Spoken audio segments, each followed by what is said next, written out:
Hello everybody, welcome to Wizard of Mode Games. My name is Kenny, and I am continuing my Dragon Eclipse campaign. So we finished the first one. We picked up an Iceling as our Mistling, and then we picked up Galomo as another Mistling. Now, it took me a little bit to figure out, because I'm using this companion app, which is great, right? There's a lot of good to it, but it didn't tell me how to get to the next scenario. I didn't realize it was scenario A was, or the first scenario was A0000, second scenario was B000.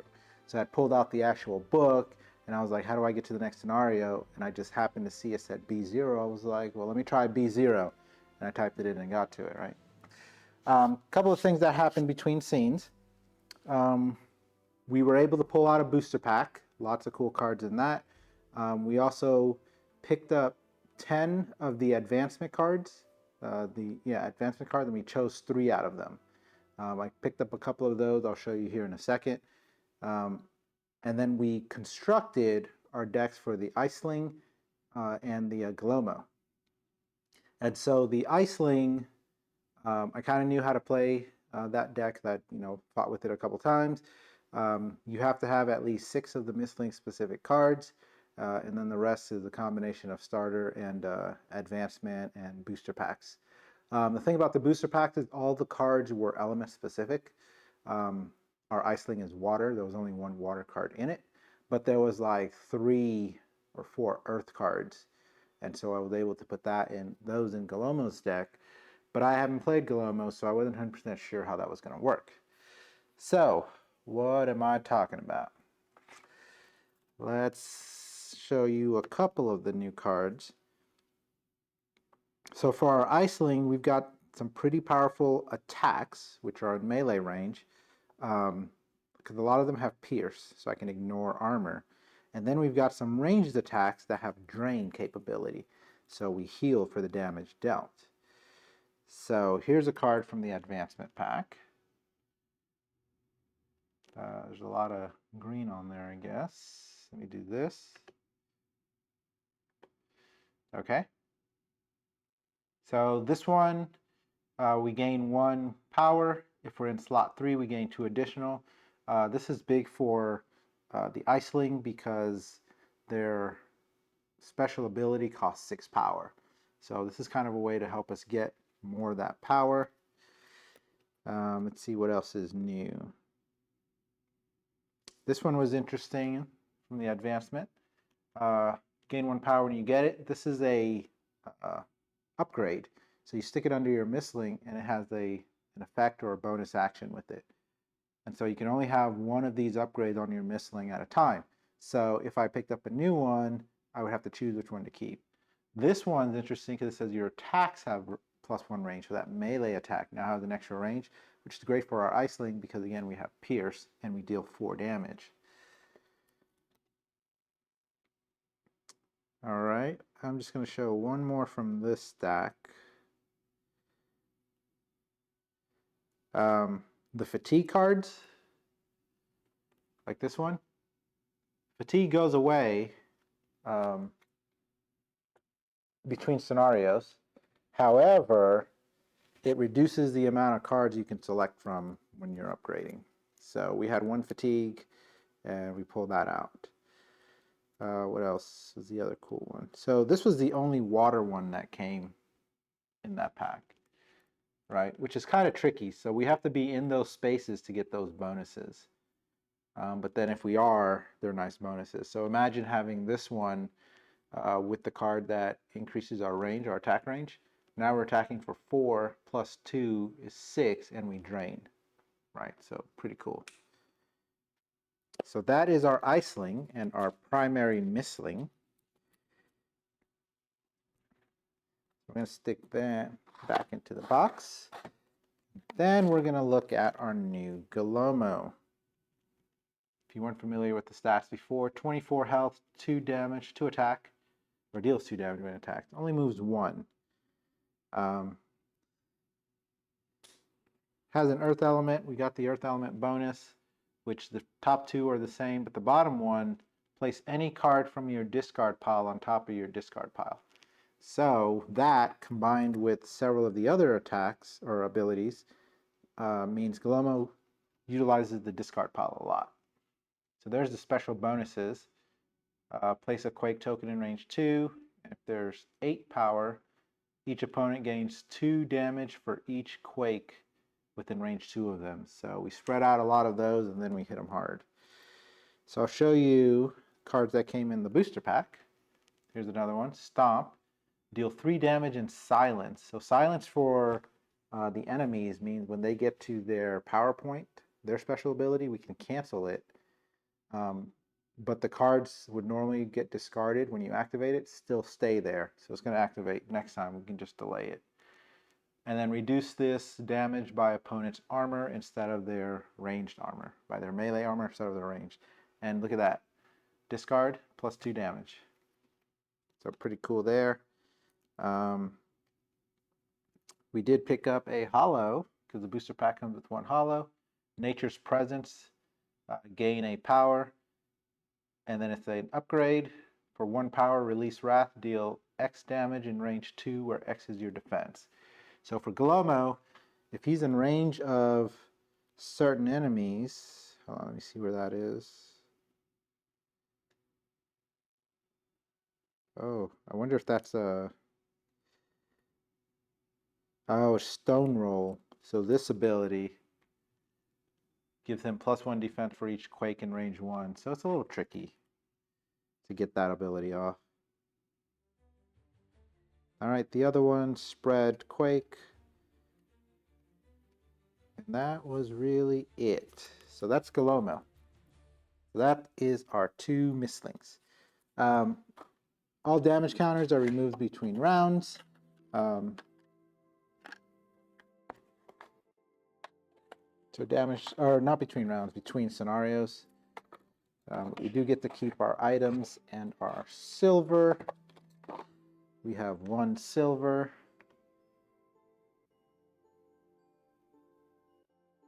Okay. I'm going to drop this fatigue off somewhere. Oh, yes, in here. All right. So, what have we got now? So, I don't think this was in the last video, but I took all the... I really didn't like that tray that came with the game. It was like this deep, like really deep, but then it only fit like a couple of the tokens. So I made a... And all the cards don't fit because I sleeve, right?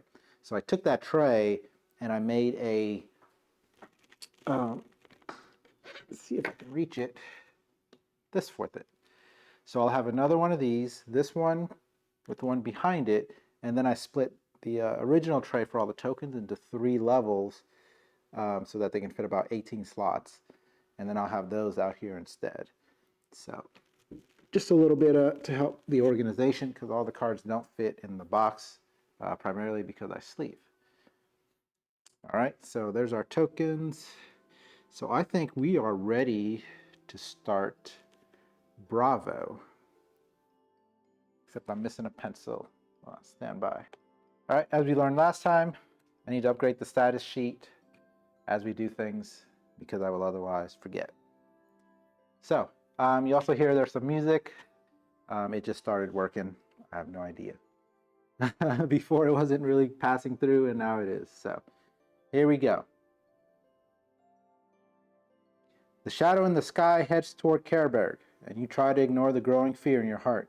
If that thing really is a dragon, will it attack the city? Or is it here because of some dire danger? The tremor, perhaps? You shake the thoughts off and take a deep breath. You're exhausted. What if what you saw was the shadow of a bird flock cast over the cloud? No, you're not mistaken. It must have been a dragon. The forest is tranquil, as if unsure what awaits. No birds sing, no animals prowl, and no mistlings let out their distinct cries. Suddenly the trees bend under a mighty gale striking the hill, which throws you to your knees. The chaos, the noise, it all makes the day even more surreal. You glance at your Galomo, who guards your other companion with its arms.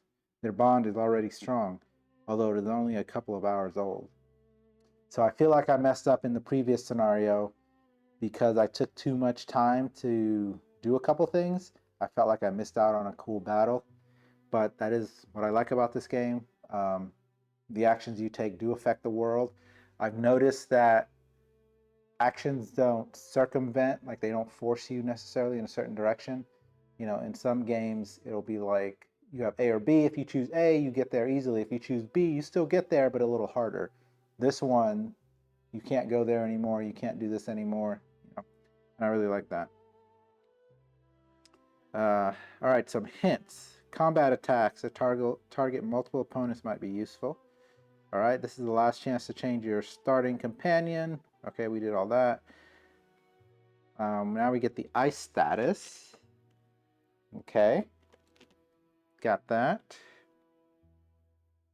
Choose 2 mistlings to accompany you. When playing solo, you have no other choice than to take the Galomo. That kind of tells me the battle I would have done wasn't going to give me the option to tame.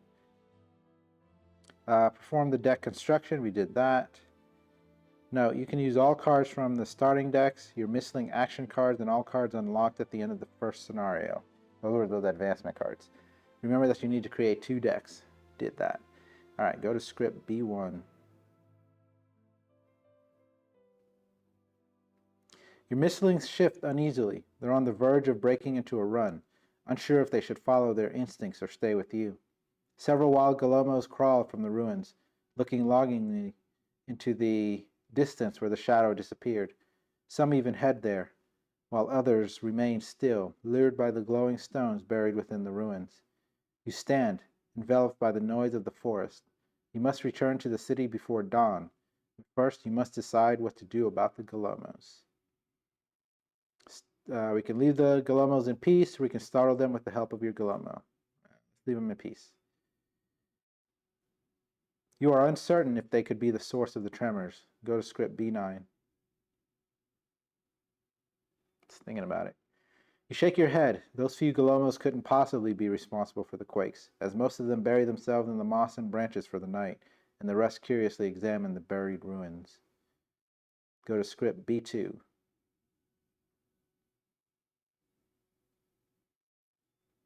The trees dance wildly in the wind, branches snapping loudly. You stumble through this mayhem, your only beacon, the faint lights in the distance. To make matters worse, flocks of mistlings keep charging past you. Trying to give a wide berth to a pack of fire beasts, you leave your path and fall into a shallow marsh. Suddenly, you realize you are one step away from a nest of furples. They are notorious for their fierceness in defending their territory. You spot one of them, a creature with a flat snout, squinting little eyes, and nasty-looking yellow spikes crowning its head. Set up combat. All right. So we get map 5. Let's do this one. We want the... I'll roll it the other way.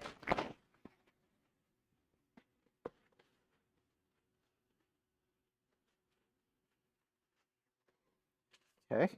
Oops. I had to reset this a little bit. Oh, I know what I did. Top knee here needs to be the height of the cards.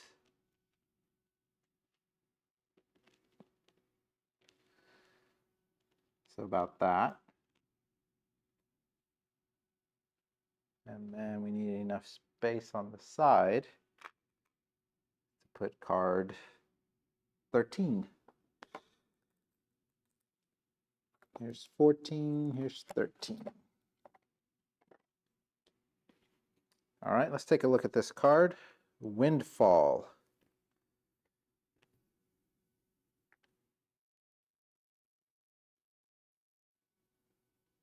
Mostly invisible. Place a fallen tree using those circle tokens in each umbrella space except for the one in the middle. Rules. You may test a fallen tree as an opponent for the purpose of attacks. You may treat a fallen tree as an opponent for the purpose of attacks and dealing damage, range damage. When a fallen tree gains at least 1 damage, discard it. You and the enemy can't move to or be placed in a space with a fallen tree. All right? End of combat, we can tame it, we can win, we can lose.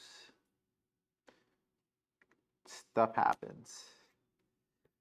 So let's put that over here. And it looks like we're going to use these tokens. So it looks like my tray is upside down.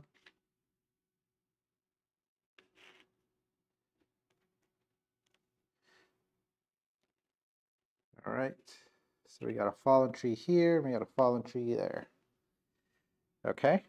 Enemy Furple, cards 68, 69, and 70. Here's the Furple. 68, 69, 70.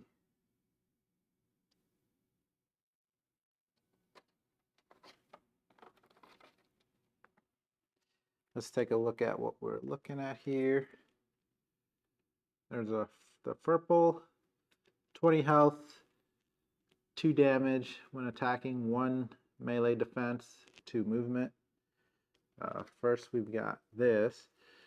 So their special ability would trigger on the 2 space. So after 2 of the attack cards are revealed.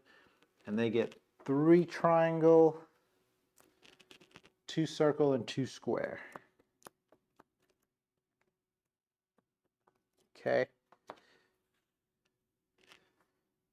And then we got here. So I'll let you guys look at that for a second. And then if we want to tame, we got to do this. So to tame it, it's got to have at least 5 HP left. We've got to end our turn with at least 8 power. And then we got to deal 1 damage to it if there are no fallen trees. All right.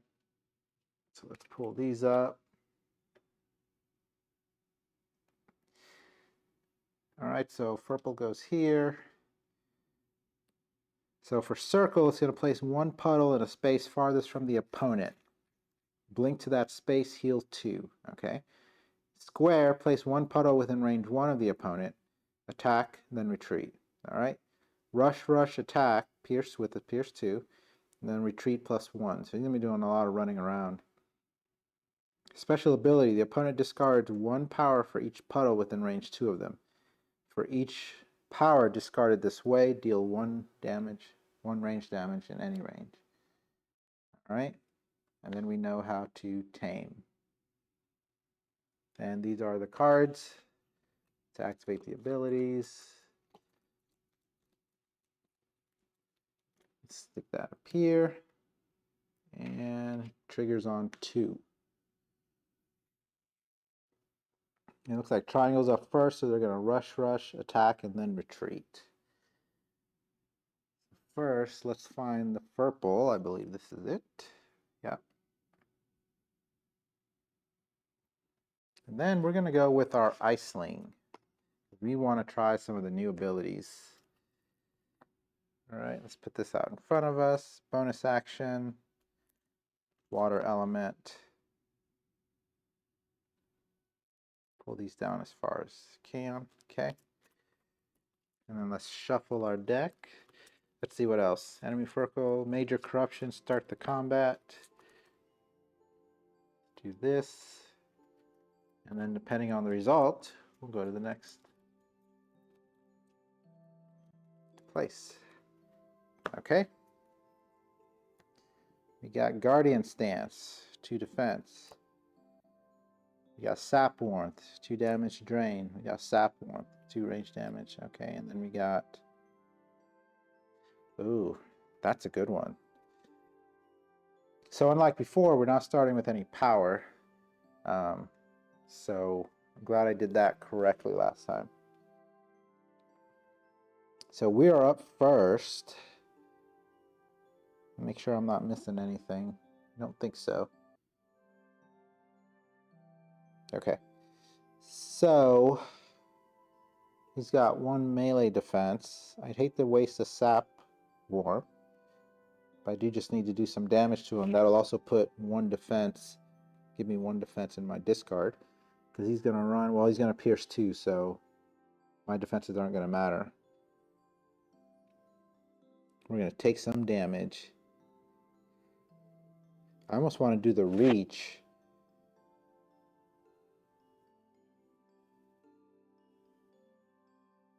so that my attacks have +1 range. Granted, both the ranged ones are here. That means the frostbite should be coming up soon.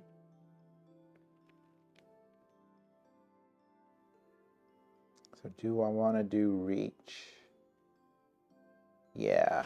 We're not going to deal any damage back, or deal any damage this turn, but we'll set ourselves up. So we gain 1 for activating the card. And then we gain 1 for activating the card. And then we're going to put this out here. Remember, we can only have 1 of these. So now our attacks have range of 1. What I will do, though, again, it doesn't matter, but we're going to do it anyways. Spend 1 to do prepare. Discard this card to the discard pile. And we get to draw 1. So these are going to slide over. And this comes out. Because we want to get the frostbite as soon as possible, right? Now, purple moves 2 spaces, so there's no reason for me to run away. So we're just going to sit tight there. And we got freeze lock. Okay. So now it is their turn. Triangle. They're going to rush. So they're going to move there. And we get to choose where he moves. Let me make sure there's nothing that matters for those spaces. Okay, it doesn't seem like it does. All right, and then it's going to attack for 2. I do have 2 defense, but it has pierce 2. So we're going to take 2 damage. Okay, then it's going to retreat +1, so it's going to retreat 3. So 1, 2, 3. That's okay, actually, because we can get in range with sap warmth. All right, so that's this triangle. So now the game says you flip this, you move this over here, and then do this thing, but why then flip it twice? I don't need to touch it twice, so we'll just do it like that. All right. So now it's back to us. I could take out that tree up there. Let's see, he's got a circle, which means place 1 puddle in a space furthest from the opponent, blink to that space. So I think we're going to move and attack him because he's going to get farther away. So let's spend 1 power to go 1, 2. And then we're going to activate. So the 1 power lets us do a dash, which is a move. Let's do young sap warmth. We gain 3 power. We deal 2 damage in range 2. He would have to defend with the range shield, and he doesn't have that. And this has drain. So the 2 damage we have is going to go onto the enemy purple. And now we have 1 defense, which isn't going to do us a whole lot of good, but we got it. I think I'm going to keep the sap warmth because when he blinks away, I'm just going to hit that tree up there and take it down. A peg. Oh, I may end up doing channeling first, actually, because I get the bonus while it's in slot 3. So let's go ahead and do this. There's that frostbite. All right, enemy turn. They're going to do circle, place 1 puddle in the space farthest, which is over here. 1, 2, 3, 4. 1, 2, 3, 4. We're equidistant. And then blink over there. And it heals 2. Oh, okay. And if it was up against the fire, it would heal 1 more. Okay. So now this flips over here. Special ability triggers. Opponent discards 1 power for each puddle within range 2. There are no puddles within range 2. So there goes that effect. All right. It's like squares coming up next, which means it'll place 1 puddle around us. It'll attack and then retreat. So if it's not in range, it's not going to hurt us. I think I do want to move, though, because I kind of want to keep all the puddles over here, so when I have to move, they're not like always around me, right? Oh, but I got to do channeling. So that would be 2, 4, 5. If I let it go, it'll be 4. So I'd be missing out on one. I do want to get to Frostbite. Is he going to attack me with that square? He's going to attack and then retreat, so no, because then I would have done Freeze Lock. And then use that to do channeling.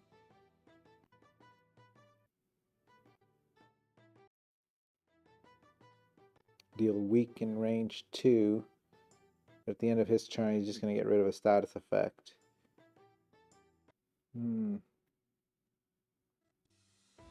Okay, so maybe I won't be able to take full advantage of channeling.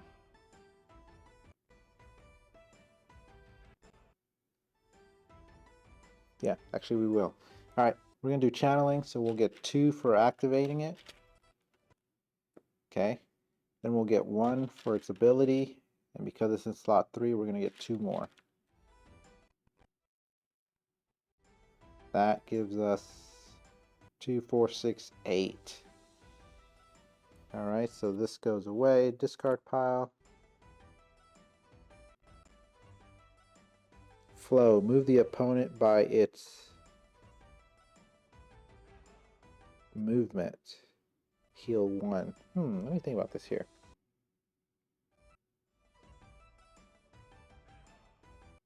I just gained 5, which means I had 3.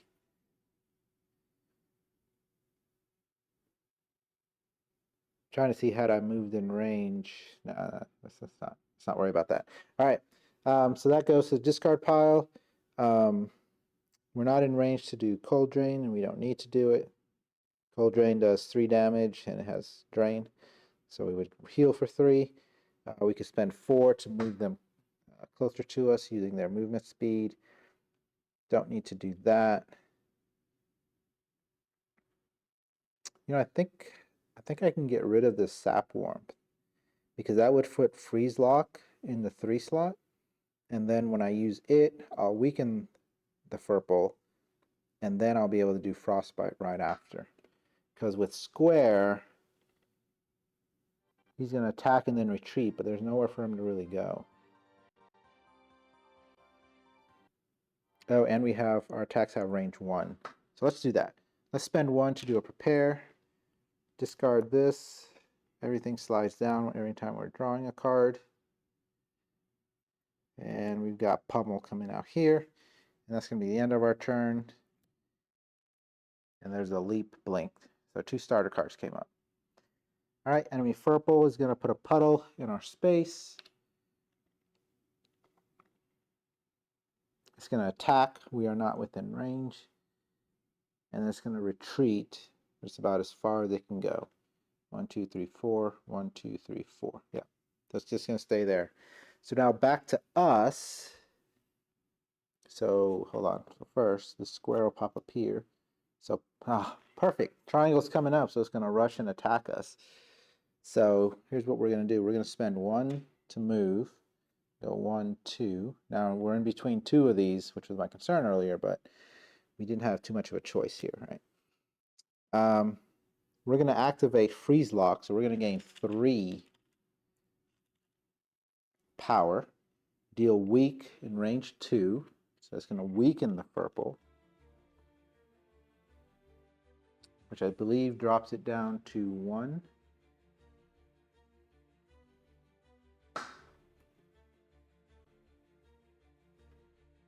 I realize the status effects are not on the back of the book, or conditions that they call them.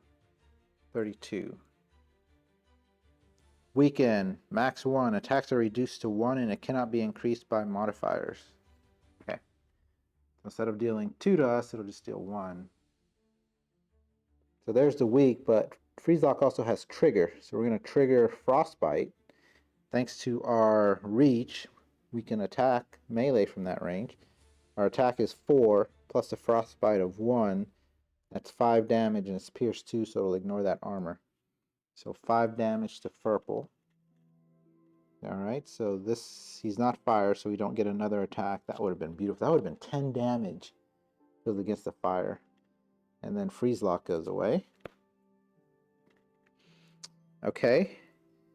We don't have any damage on it, so I'd hate to burn 6 power just to do a drain. I don't care for this leap. Let's see, it's triangle, so it's just going to come up on us. So let's spend a power to discard leap. And this goes all the way here. New card comes out. Erratic Torrent. Okay. We're not on a space right now. But again, since there's 2 spaces, we probably want to move him up here. Then if we do Erratic Torrent, if we move and then do here, we attack +2 and drain. So let's end our turn there. And draw back up. All right. Oh, I like the primal shot. We got to save that to take out the trees. Too bad. Unfortunately, there's not a bonus action that's a basic attack of like 1 or, just 1 even. They've got to all be on these cards. All right. Enemy Furple. Triangle. So it's going to rush us. We'll put them up here. And this is going to attack 2, or attack. So it's going to hit us for 1. It does go through our shields. We don't have any, but if we did, it would. And then it's going to retreat +1. So let's see. If it goes here, it's 2 spaces away. If it goes, can't go through us or through that tree. So 1, 2, 3. So yeah, this is the best place for him to go. 1, 2, 1, 2. Okay. Now that triggers a special ability. So we're going to discard 2 power. So there's 2 of those water tokens, puddles within range of us. And we're going to take 2 damage. Okay. These cards go away. And now there's a square coming up. Now, the thing we got to remember is when that deck runs out, we take a fatigue, and that fatigue sticks with us until it gets into this lineup and we activate it, and it goes away. Or some other item or special effect makes it go away. Oh, I completely forgot.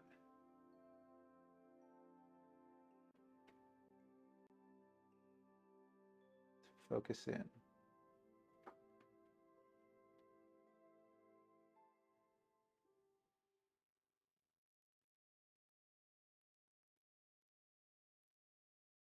Sorry about that, guys.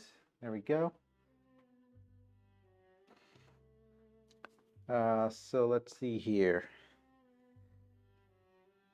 Now it's back to us. So he's going to do square next, which is place a puddle in our area, attack, and then retreat. So we're going to spend 1 to move here. And then we are going to activate Erratic Torrent. So we're going to get 2 power. Okay. And then we get to attack +2. Oh, we can go to an umbrella space. No, because the tree's there. Okay, never mind. Because that would have been nice, attack, but the tree's there. Okay. So we're going to go there. We get attack +2 and drain. So our attack is 4 +2, that's 6. And then we're going to drain. That one doesn't have pierce, so it's going to be reduced by 1, so it's 5. So Purple's going to take 5. We're going to heal 5, which is basically just our 3. Alright, so that was Erratic Torrent.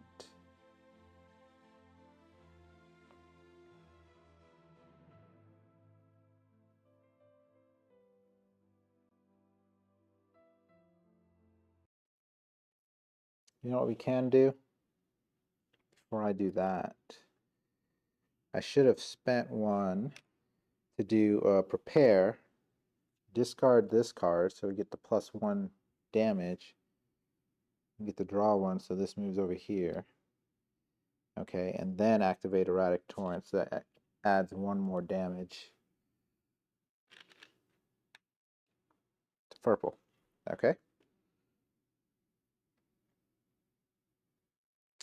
Pretty cool. So this doesn't have weak anymore.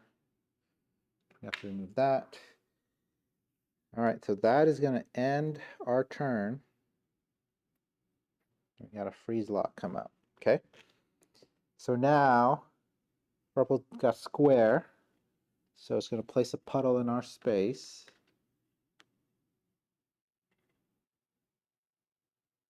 It's going to attack with 2. It has pierce, so we couldn't block it if we wanted to. And then it's going to retreat. So there's not anywhere for it to really go. So 1, 2, we'll just do that. Okay, so that takes care of the square. Now we kind of have a decision here, because we are within two of them actually. So that's not too bad. If we can get away and just be in range of 1 of them, that'd be nice. Nicer. So we do have an attack with 3, which isn't bad. At some point I'm going to have to take the trees down. But for now I want to do as much damage while it's in range. So let's go ahead and make sure there's nothing I can discard. That'll be helpful. No. I've also got to use the attacks. No, I can save Primal Shot for the tree. So let's go ahead and get 3 power for activating Pummel. That will be 4 attack minus the 1, so that's 3.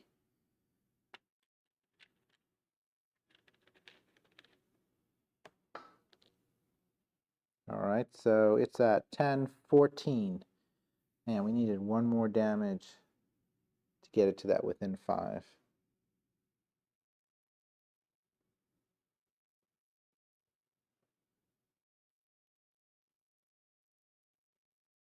Oh, I could go ahead and just do my Cold Drain. I think I will. Because again, we got to take them out as quickly as possible. And we don't want too much power for when that ability goes off. I mean, and we'll lose 2. See, I want to spend 1 to move, but it's still going to be in range of 2 of them.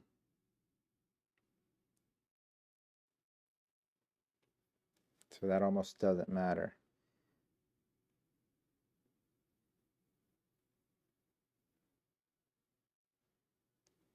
But what does matter is I get them down to 5 faster. And then I'll lose 2, because then I got to get back up to power of 8. I'll gain 3 off the Primal Shot hitting that tree. Then Synergy will go up to the 3rd spot. I'll be able to do that and something else. Okay, let's see what we can do. So let's do our bonus action for Cold Drain.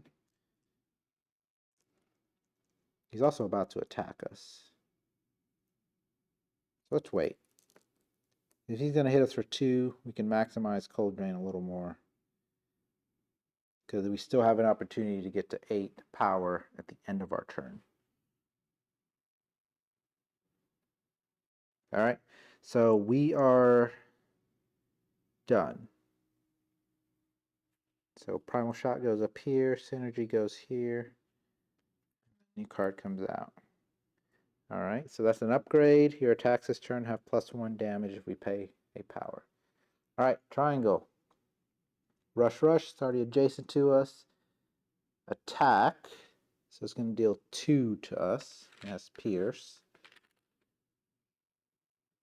1, 2. So then we're at 4 damage. And then that's it for that. This one's going to flip over. We're within range of 2 of them. So we're going to lose 2 power and take 2 more damage. So that is 6 damage on our Iceling. Alright, these cards are going to go away.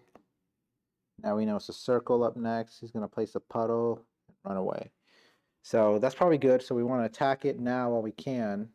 So then when it runs away, then we can hit the tree and then chase.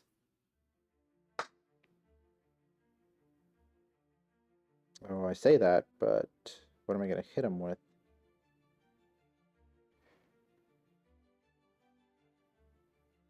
I got Trigger, which I can save.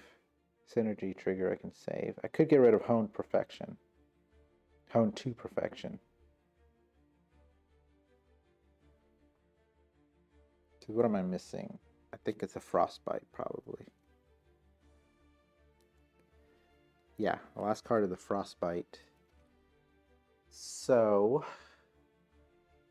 and he's going to teleport all the way across the board.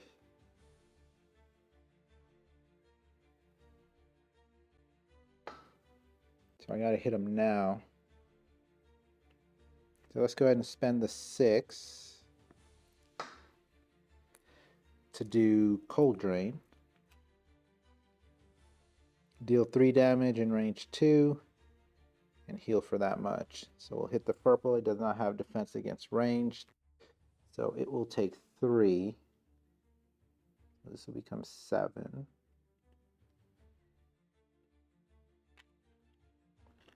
Like that. So that's 15, 16, 17.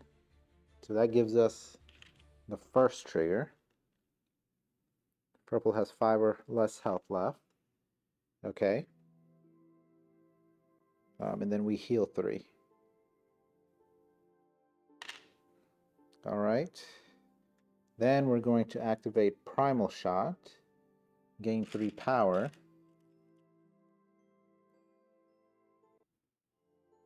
To do 2 damage in range 2, and we're going to hit that tree and destroy it. So that goes away. This moves up. I think the reason I was looking at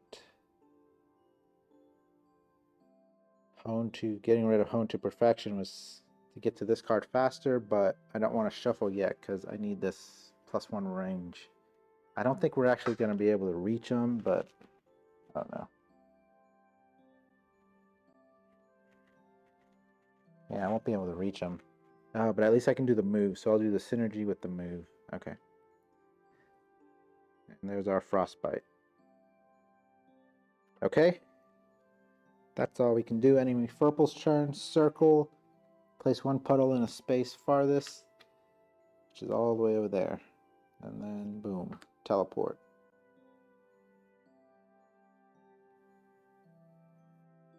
Oh, and heal 2.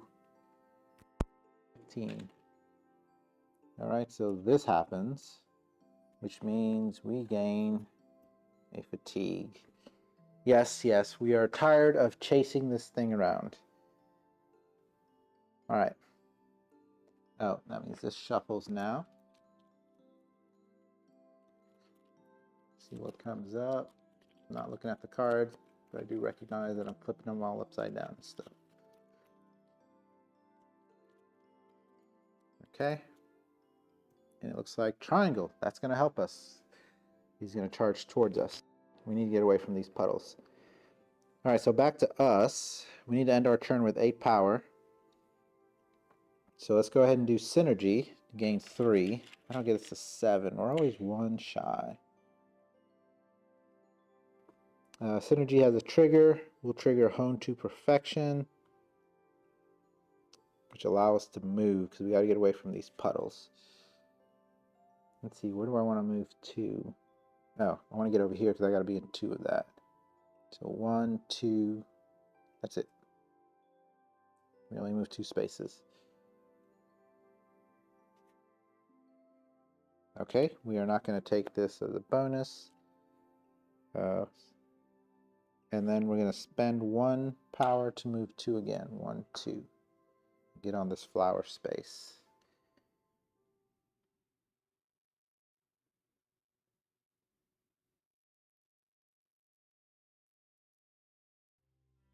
All right, that's it. Synergy would have gone away. So Frostbite is up front here. Or Freeze Lock and then Frostbite. So now we got to shuffle. So this card goes away. We shuffle and line them back up. I liked having that 2 range, but I like how they did it. How it's when the deck reshuffles, that's when those bonuses go away. Guardian offensive stance and then pummel. Okay.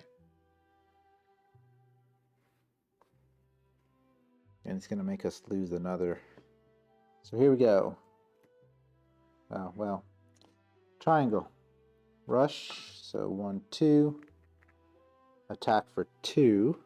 So we're going to take it.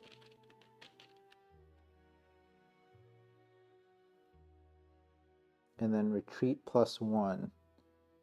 So it wants to get as far away as possible. So 1, 2, 3. 1, 2, 3. I guess you can just go there. 1, 2, 3. Okay. Which is fine by me. Alright, and then it's going to activate a special ability. We're going to lose 1 power. We're going to take 1 damage. So we are back up to 6 damage on us. Alright, these cards go away. He's got another triangle coming up, so he's going to rush us. So if we can end our turn with 8 here, that'll fulfill that condition. Then he'll be in range for us to hit.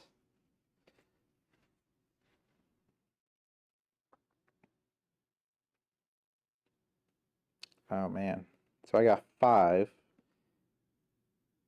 I would like to do freeze lock, so I can get to 3 and use its trigger to do pummel, but I'm not in range of that tree to hit it. I'd have to spend 1 to move, which means I'm not going to end my turn with 8. I just have to do 1 damage to him. He's got 15. My cold drain just does 3, so let's end our turn with 8 here to fulfill the next condition. And we can just kind of get rid of some cards. So let's go ahead and get 3 power to do freeze lock. Well, he's going to do triangle to us.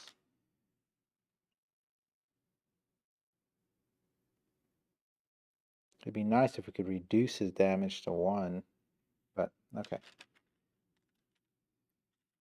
1, 2, 3. So we are up to 8 now.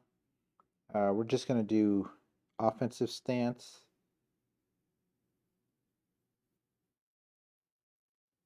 To get it out of the way.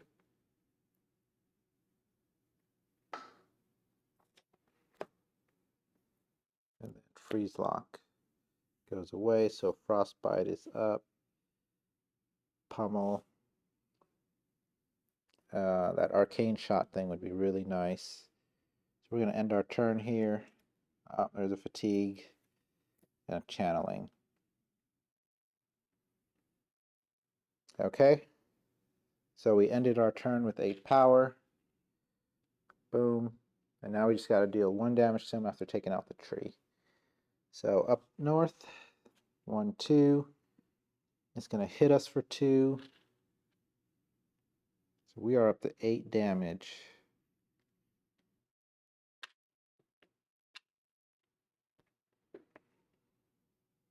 And then it's going to retreat +1. So 1, 2 is about as far as they can go.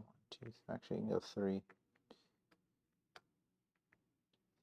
No, it was 2 regardless. Okay. So that's triangle.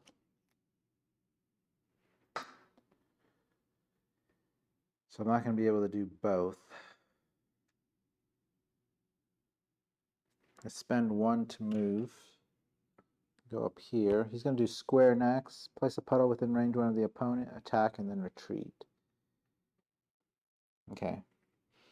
We're going to do pummel. So we'll gain 2.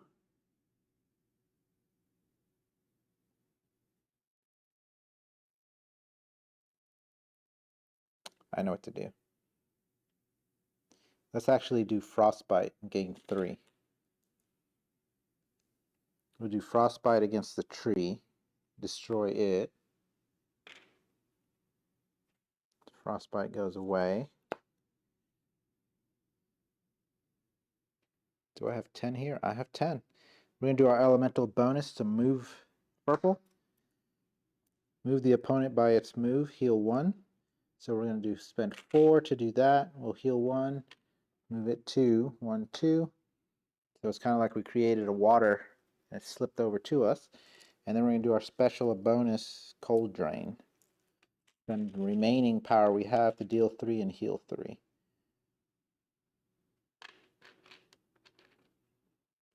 So we got 2 left. It's got 2 left. Or we took 2 more. It's got 2 left. We have tamed the Furple. All right, let's see what we got here. Where's our card?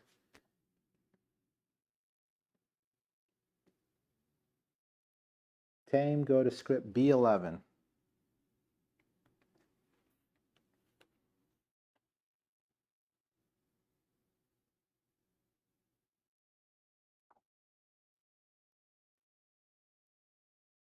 Uh-oh. There it goes. The Furple's vicious sneer disappears. The mistling allows you to approach the nest, and you ensure that there are no cubs around. No cubs here. You show the Furple your interest in teaming up, and it seems eager. A feisty look returns to its eyes. For now, the Furple will be accompanying you from a distance, as you cannot maintain more than 2 strong connections between you and your mistlings. Each mistling that took part in this combat heals up to half rounded down of their health. Each mistling that took part in this combat. I don't know if that includes Furple. Heals up to half of their health. I want to say that's the... No, because our health, we take damage. So it's not how much damage we have. So our health is 16 minus 4 is 10, so we heal 5. So we'll heal all 4 of these. Okay. Place cards 71A and 70B in the Mistling Encyclopedia. So let's move these tokens here. There's 70B. Purple's eyes twinkle with malice as it looks at its enemies from the safety of its fruit armor. It's worth mentioning that Purple treats everyone, and sometimes also things, as enemies. However, when it miraculously finds someone to its liking, it can become a trustworthy companion.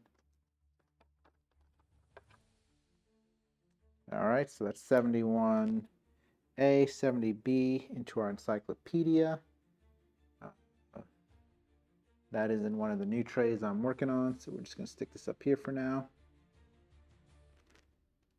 Place cards 68, 72, and 73 in all purple action cards behind the party divider. Let's see here.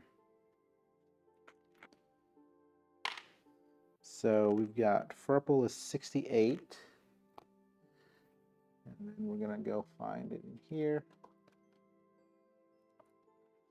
There's a bunch of other cards with Purple. 68, 72, 73. But they're unlocked like elsewhere. And then its abilities. And then we've got our A, B, C, D, E, F, G. So let's stick it in front of Galomo's remaining cards. Okay, and then place 69, its abilities, behind removed cards. Clear the arena. So all these blue go away. 13 goes back in here. This goes away. Enemy attack cards go away.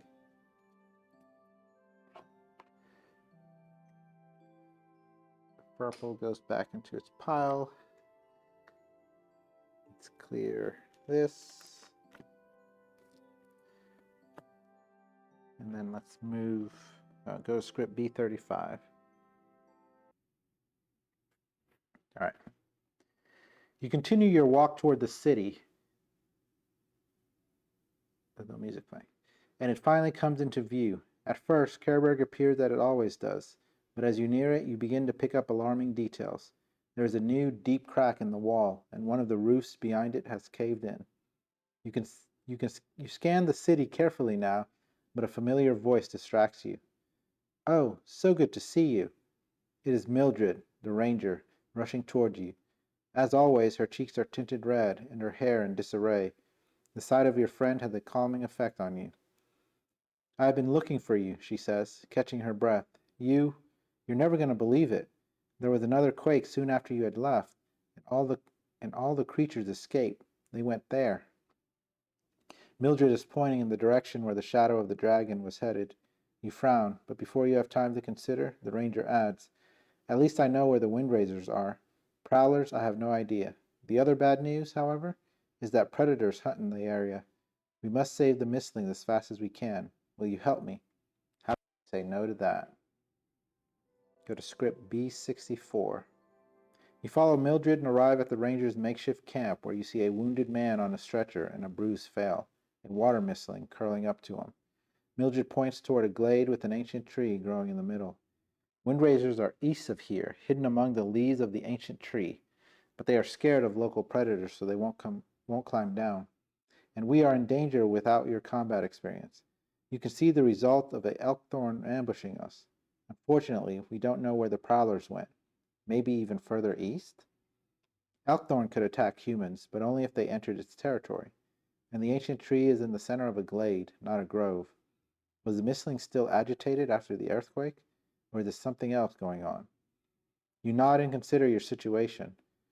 1. You must get rid of the predators. Intimidating or defeating one should also be enough to scare the others. 2. You must calm down and escort the windrazors to safety.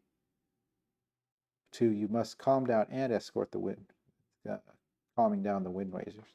It probably won't be easy. You've already seen how they behave when scared. Rangers have equipment you may need during your task. They can give it to you for a low price, but then you must hurry and rush toward the glade indicated by the Rangers. You may spend 2 silver to draw 3 equipment. Nah, I'm broke. I guess I'm not too bad off since I have 1 silver. Open map 3. But yeah, I'm otherwise got nothing. Dragon Eclipse. 1, 2, 3.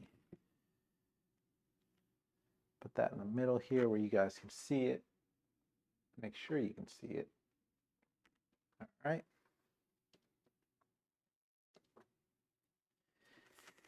Place secret 18 face down in the event slot. 25, 11, that was a big jump. 19, 18. Okay.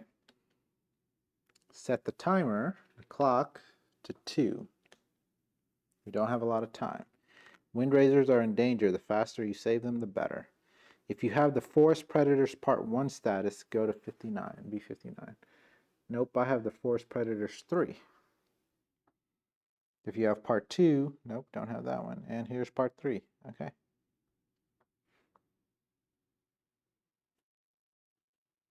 Young bulls prefer marshy terrains. People say they are robust mistlings.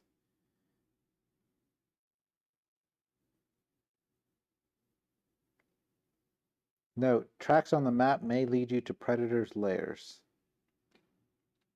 Okay, there's like a lot of tracks. There's like footprints and all kinds of different stuff. But I guess I do see some animal-looking ones. Begin the exploration. Okay, so we get to choose where to go here. So I remember the windrazors are in the trees, but they're not going to come down as long as there's predators. I see B53 up there with some footprints, and then B33 with some footprints as well. So let's go to B33, if that's closer to the tree.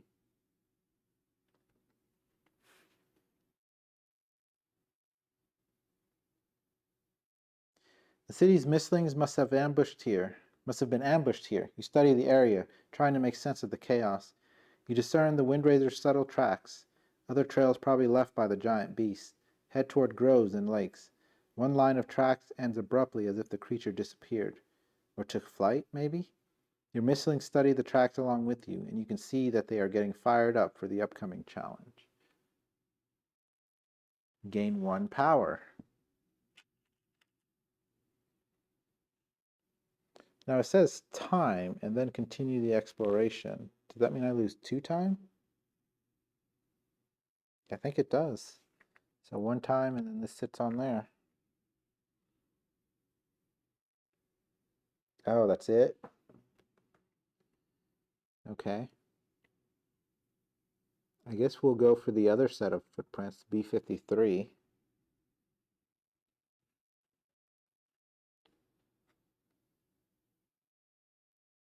If any token is in slot 1, go to script 101. It is not. The entrance to the cave reeks of rotting plants. The tracks on the muddy ground indicate that something large regularly enters the cave. One of the predators, perhaps? Enter the cave or leave. Oh, we walked over here. We're going in. Entering the cave. You don't even need to delve deep into the cave. 2 yellow eyes appear in the shadows, and the smell of musk assaults your nostrils. You take a few steps back, asking your companion to prepare for a fight. Alright, it's another battle. So let's put this card up here. And let's kind of just push this all the way up out of the way. Arena card 15.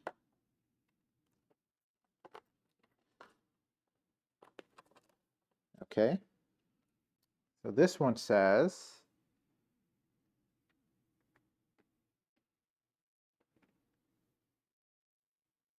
for 5, to have the bonus action. For 5 power, we can hide in the cave, deal weak in any range.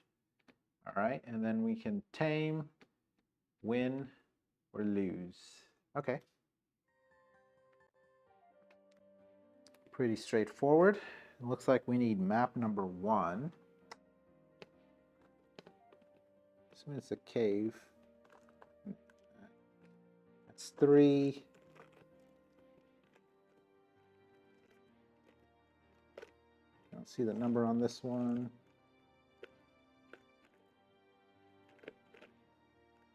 Man, I know that one's 5. This one's 5. This one's 4.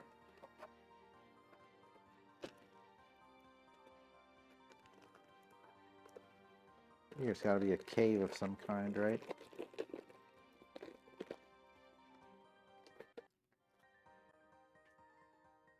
There it is.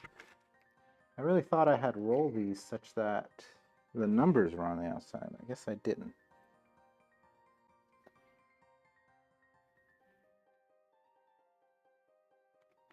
Okay. Let's put our card over here.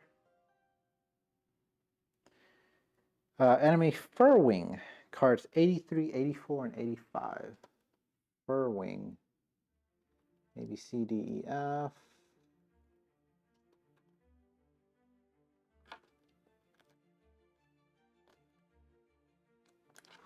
Okay. 83, 84, and 85. There's 83, there's 84, there's 85.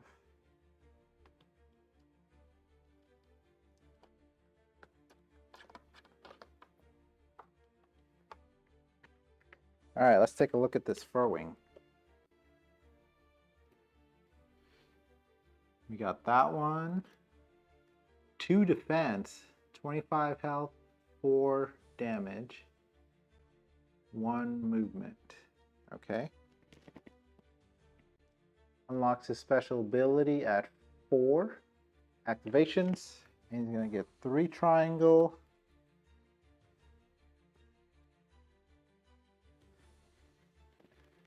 2 circle and 3 squares.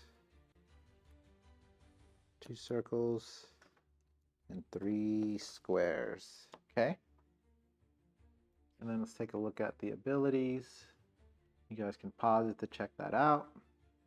Then, if we wish to tame, 6 or less health, overwhelm it with speed, use 3 bonus actions in 1 turn. And then Furwing ends its turn exactly 3 spaces from its opponent.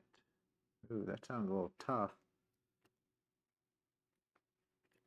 Oops. Alright, so Furwing goes here. Abilities go here. Let's take a look at its abilities. So its circle is going to rush attack. Furwing gains 2 damage, so it deals 2 damage to itself. If it's up against an earth, it's going to attack again. So we probably don't want to use Galomo. Especially since he has 4 attack. That's going to be 8 damage there. For square, it's going to rush plus 2 attack. If the opponent is within range 1 of the flower space, it attacks again. And then it's got triangle, rush, deal 4 damage in range 1. Special ability, discard the bottom card of the enemy deck. If it is triangle, blink to a flower space farthest from the opponent, if possible. Otherwise, blink to a water space farthest from the opponent, if possible. Deal 2 damage to the opponent in any range for each space between Furwing and that opponent. Ouch. Okay.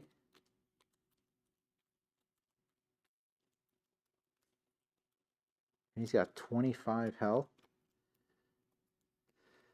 Let's see what we can do. We're going to go with our Iceling, just because of the weakness. And Gloma doesn't deal a lot of damage. I need to find an opportunity to test run Gloma. But I know we can do multiple bonus actions here with our Iceling. Alright. Oh, modifiers. If you have the Forest Predators Part 2 status, place first Furrowing special ability in space 2 instead of 4. We do not. You lure the Furrowing into the nearby lake to slow it down. And then start the combat.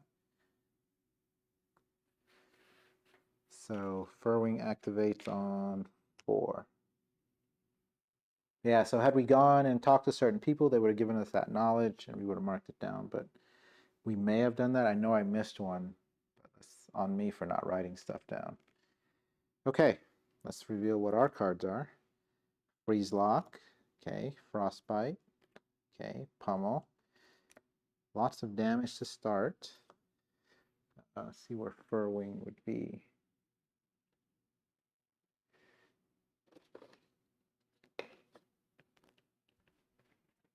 I've got to find a way to organize. And I can't preset up with this game because I don't know what I'm running into and when. Oh, there he is. Okay.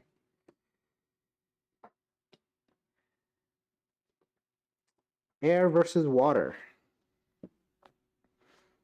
Here we go. So he's got circle first, which is going to rush, attack, and deal himself 2 damage. So we do want to do freeze lock. That'll be good to weaken him, take his damage down from 4 to 1. Yeah, it reduces it to 1, not by 1, right? Weak. Attacks are reduced to 1, and it cannot be modified. Okay. That seems pretty strong there. So let's do freeze lock. Well, hold on. Oh, I can do erratic torrent. So it's a good thing I got that 1 power. So let's do that 1 power to move. Let's go here. Actually, I should do frostbite because he's got 2 defense. Erratic torrent will let me. Oh, it's attack 2 plus 2, so that'll get past his defense. And it's a drain, which is pretty much the same as frostbite then. Actually, it's worse than frostbite. Frostbite will deal 5. Erratic torrent will deal 4. So let's do that. So let's do freeze lock, deal weak. All right, we gain 3 power. Trigger. So we're going to trigger frostbite. We don't get the power from that. We get an attack plus 1 and pierce 2, so that's 5 damage to the enemy Furwing. Okay, so frostbite goes away. Freeze lock goes away.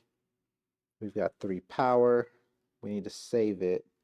Because I'm thinking the only way we're going to get away from a 5 power, hide in the cave, deal weak in any range.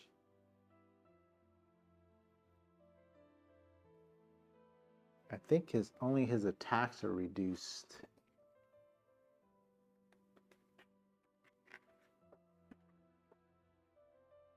Attacks are reduced, so it's not going to reduce his special abilities damage. But if we're taking that, then hopefully we're not taking the other damage. So it's kind of the idea there. So let's go here, here, get a channeling, get a sap warmth. Okay. So now it's Furwing's turn. It's going to do circle, rush, rush. We're already there. It's going to attack for 1 instead of 4.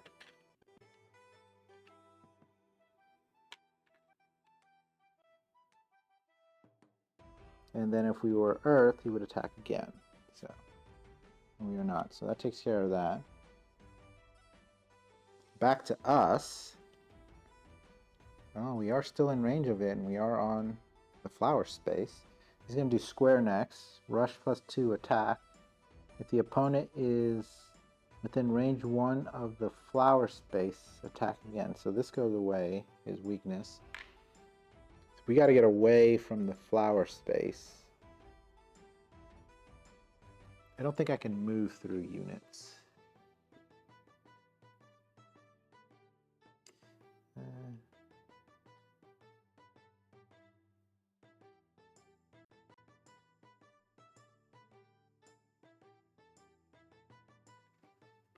Let me see if there's a little more info on move 18.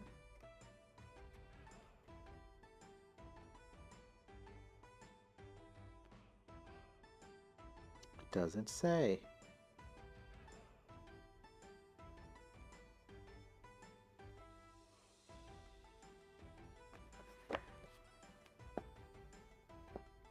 Stand by. Okay, it is in the golden rules of combat. I don't know why you just wouldn't put it with the move text, but Missling can never move through or into a space of another unit there. So, where does that leave us? I could always move after. I'll still be within 1. He's square. He's going to rush, so he's going to catch up to me. He only moves 1, so he'd move 3. Yeah, he's catch up.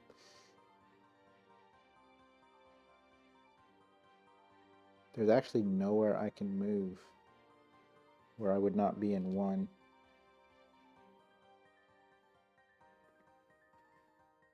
The water spaces are too far. Otherwise, I'd try to do erratic torrent and move farther away. I cannot be taking 2 attacks.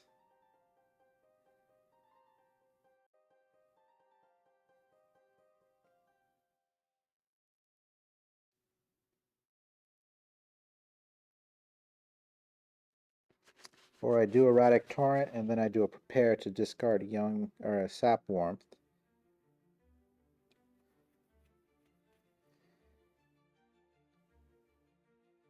Or I attack and then I do my elemental bonus action, move the opponent by its movement and heal 1. So he's just going to rush +2. So yeah, I can move him far away so that he can't get to me. Let's do that.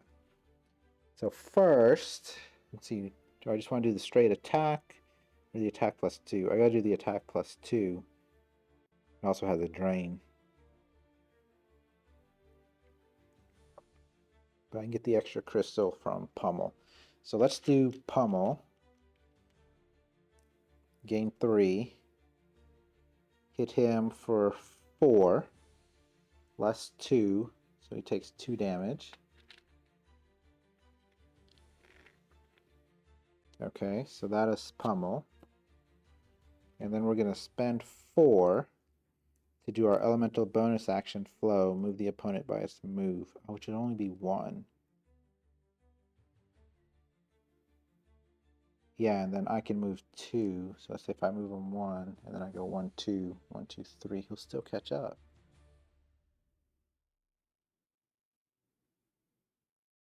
For some reason, I think I can move him 4, but it's not.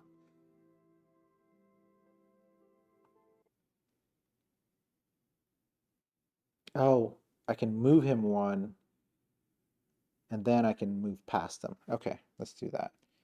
So let's spend 4. We'll just move him up, and we heal 1. And then we'll spend a power to move ourselves 1, 2 down here to the umbrella, which will then give us double attack for Erratic Torrent. And now we got Guardian Stance, so hopefully we'll be able to get 2 defense next time too. Okay. So square, he's going to rush. So he's going to come down on top of us. And then he's going to attack. So we're going to take 4. Yeah, all of that was to prevent him from attacking us twice. If the opponent is within range 1 of the flower space, attack. Yeah, and we're not. So that flips that over. We're getting close to that. He's got 25 health. All right, back to us. We can attack twice here. What's he going to do? Circle, rush, attack, and then take 2 damage. Did he get a circle already? He did. He should have taken 2 damage off of that.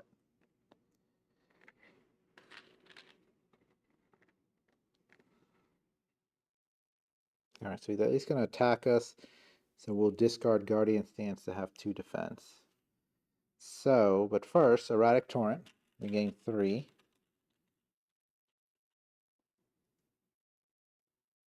We're in a space with the umbrella, so we'll attack twice, which will be a total of 4 damage. Each one's 4 minus 2, so a total of 4. Plus this 4, that's 8.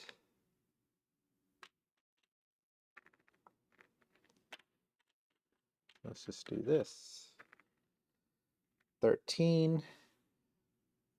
So that's Erratic Torrent. We're going to spend 1 power to prepare. Put Guardian Stance here. Draw a card, so these all slide down. Primal Shot. And then the 1 for reach. Awesome. And that is all I can do. So now, circle, rush, he's already in range. Attack. So we've got 2 defense, because that's in the graveyard, discard. So we only take 2 damage. We're up to 6. And then he takes 2 damage, so that's 5. That's 15. And then this card goes here. So now we got to do some serious stuff here.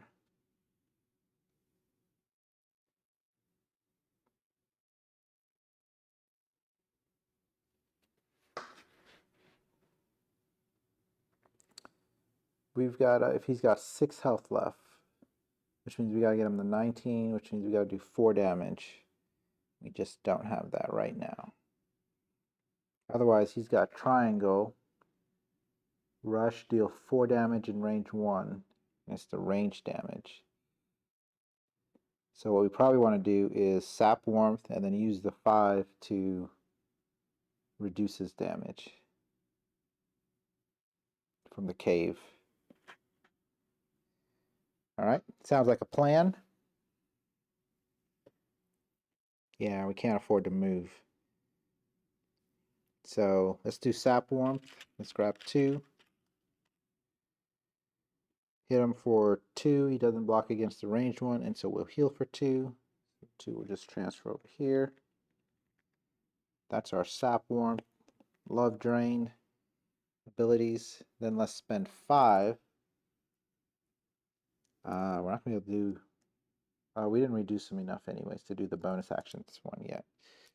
Let's spend 5 to deal weak. Oh, that's only for attacks. That doesn't do anything for the ranged abilities.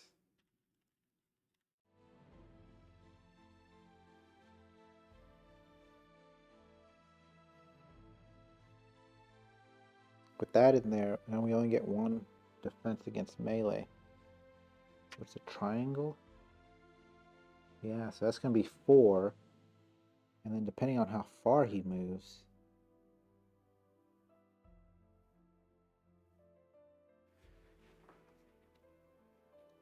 Yeah, it only applies to attacks.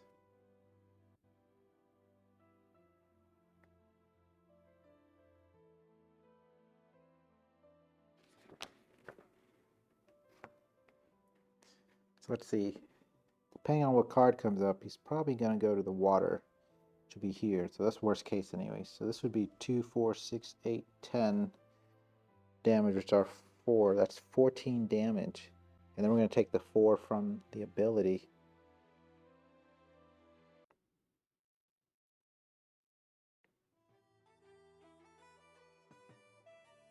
I guess I could do flow and move him 1 to heal 1, so we would survive with like 1 hit point, but what good does that do? Or we just got to take him out.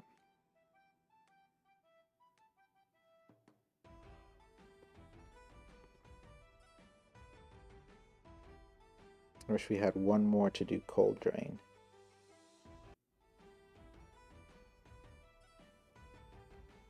One more to do cold drain.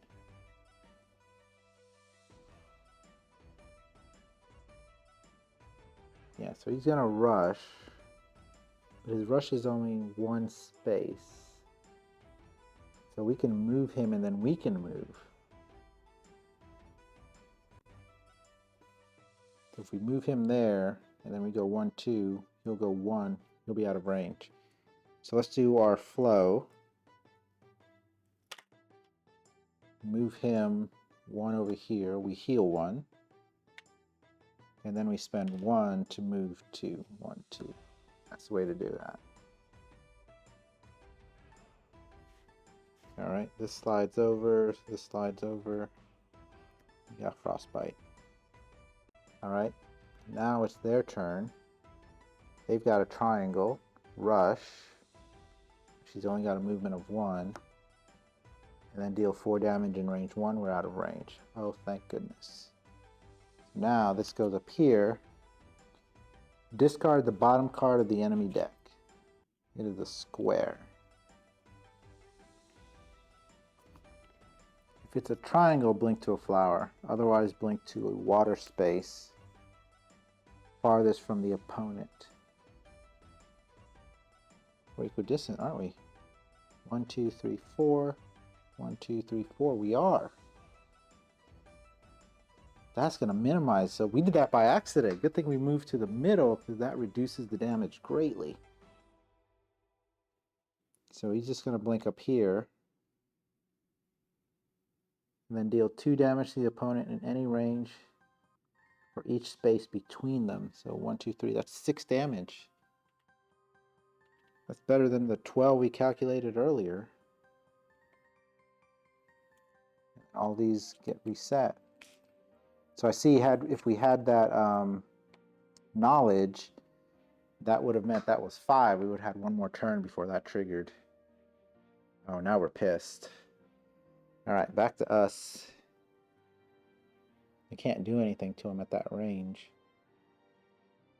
He's got a square coming up, so he's going to rush +2 and then attack, which means it'll be 1, 2, 3. He'll get to us, so we're just going to move.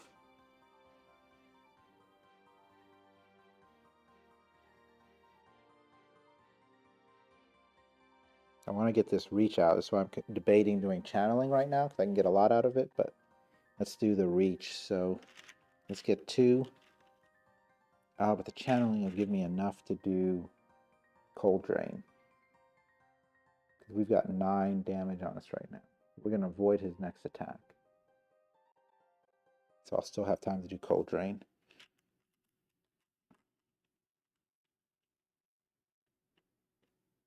Yeah, let's get this reach thing in front of us. So we get 2 there, +1 from the ability to do reach. That comes down here. And then we're going to spend 1 to move 2. 1, 2. All right, so now he's going to go 1, 2, 3. Actually, I can stop right here. He's going to go 1, 2, 3. And he's going to be out of range of us. And that is all we're going to do. So this goes here. This comes out. Fatigue. I need a trigger ability to get rid of that fatigue. All right, square. Rush +2, so 1, 2, 3. Attack, can't reach us. If the opponent is within range 1 of the flower space, which we are, attack again, but he can't reach us. Very nice. Now he's got a triangle coming up, which is the deal 4 damage at range 1 after rushing. So he's got 15, 17. We need to do at least 2 to him to get him to that 6. Or we can just do our Cold Drain.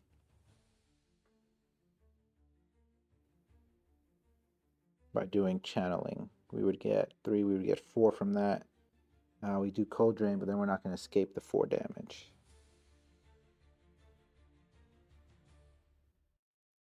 Or we do Primal Shot, hit him for 2. That gets him in range of this at least. Prove You're Not Prey. Throwing has 6 or less health. And then we have enough power to move away. Oh, we've also got Frostbite. Because we have the +1 range. Both are actually good.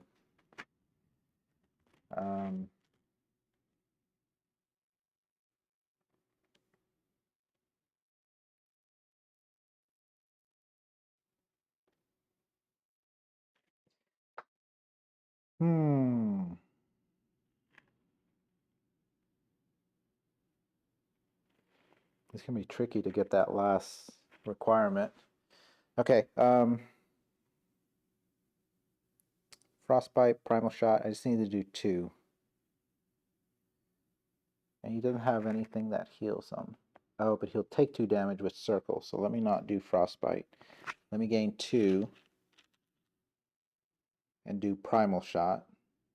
Oh, because that'll also bypass his defenses. So we'll hit him for 2 more. That puts him in that 6 health range. Now we need to use 3 bonus actions in 1 turn.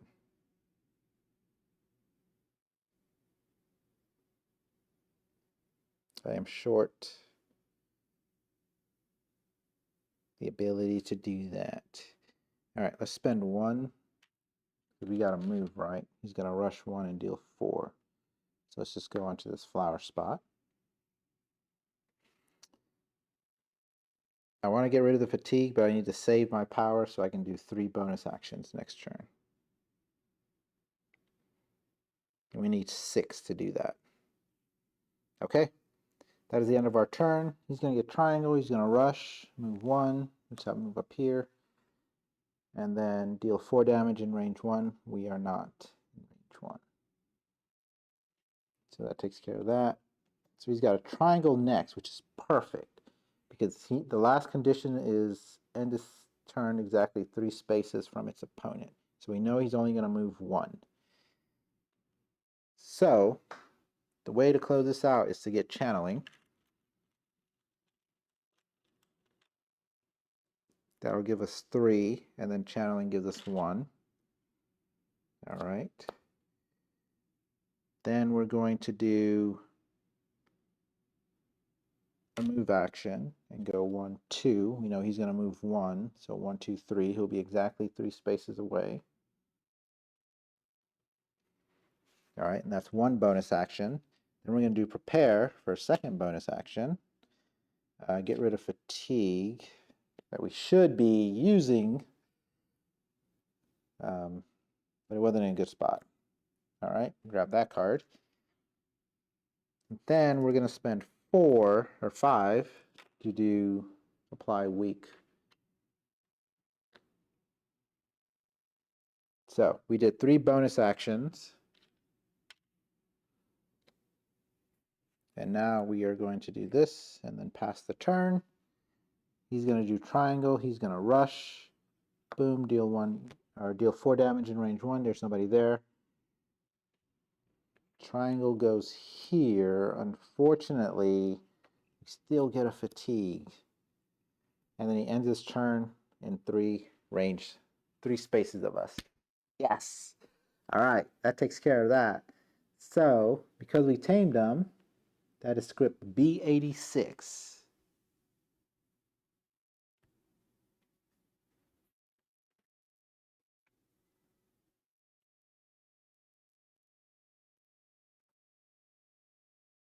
Oh, it's thinking about it.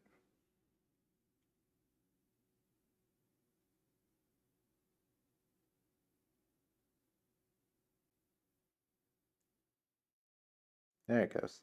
All right. The moment the hulking predator stops fighting, you smile. You know you've won.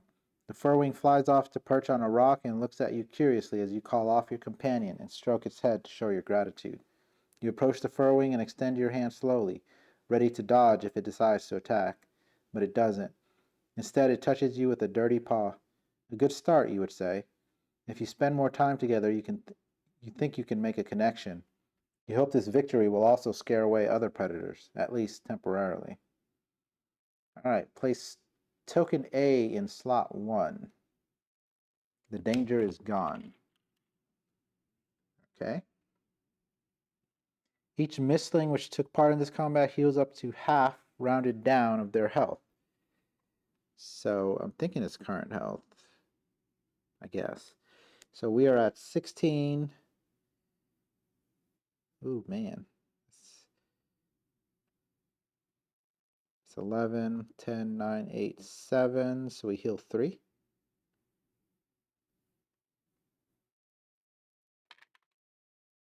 Okay. We got 6 on us. It's okay. We got drain and stuff like that. Place card 8685 in your Mistling Encyclopedia.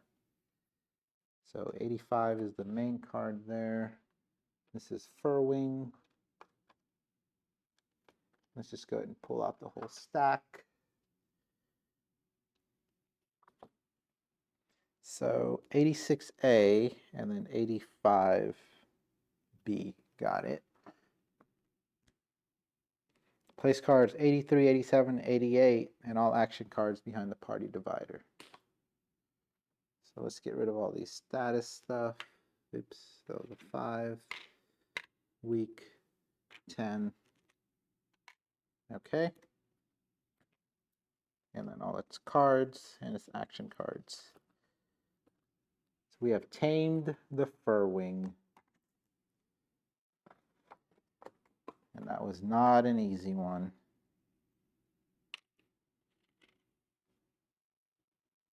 Place card 84 behind the removed. Got it.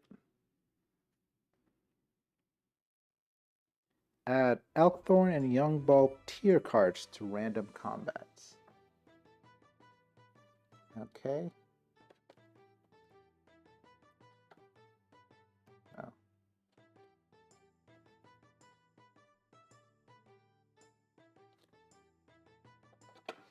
So it may be that we fight these later on. The Elkthorn. Oh, there's Bulb. Oh, it's Youngbulb.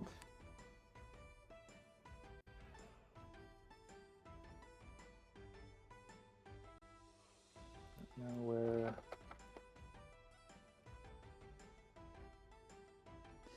Maybe C, D, E, F. They may not have been in alphabetical order.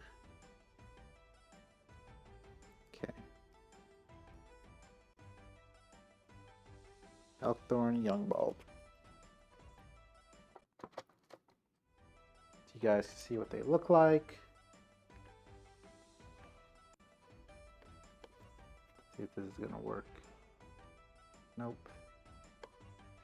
There's Elkhorn, there's Youngbulb.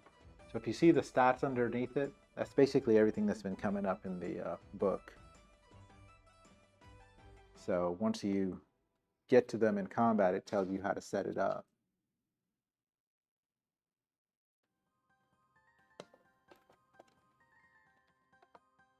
Okay. Clear the arena. This goes away, this comes up here. Iceling comes back, good job. We know that was a tough one.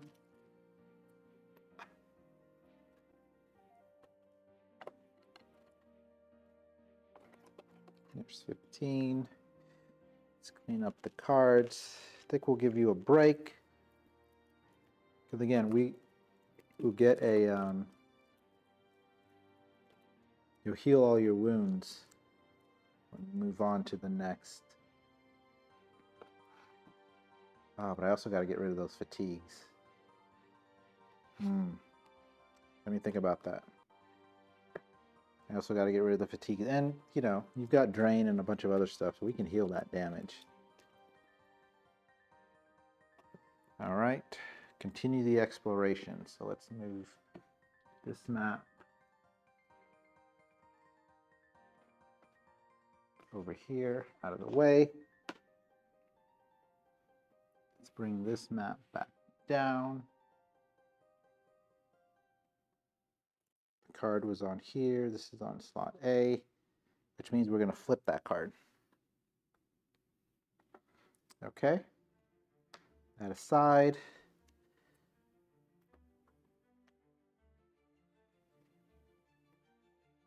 Place secret 19 face down in the event slot. Set timer to 2, discard 18, discard. In the event slot, okay.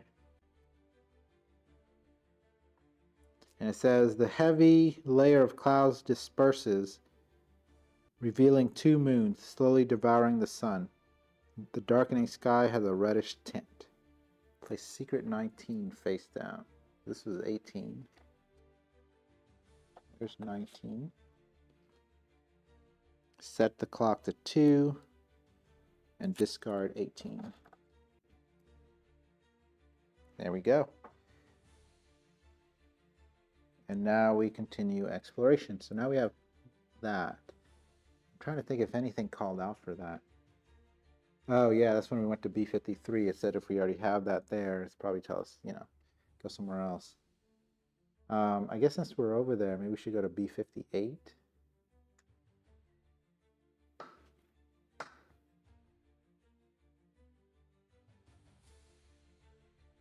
Let's see what's going on at B58. There's nothing interesting on the shore except for some rubbish left by hunters or wanderers.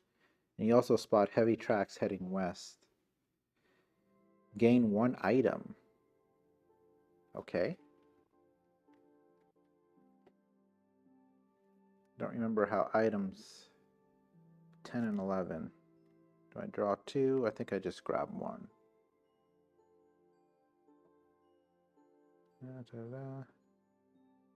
When you gain an item, draw a random card from the top of the item deck and place it near the missing tray. Okay.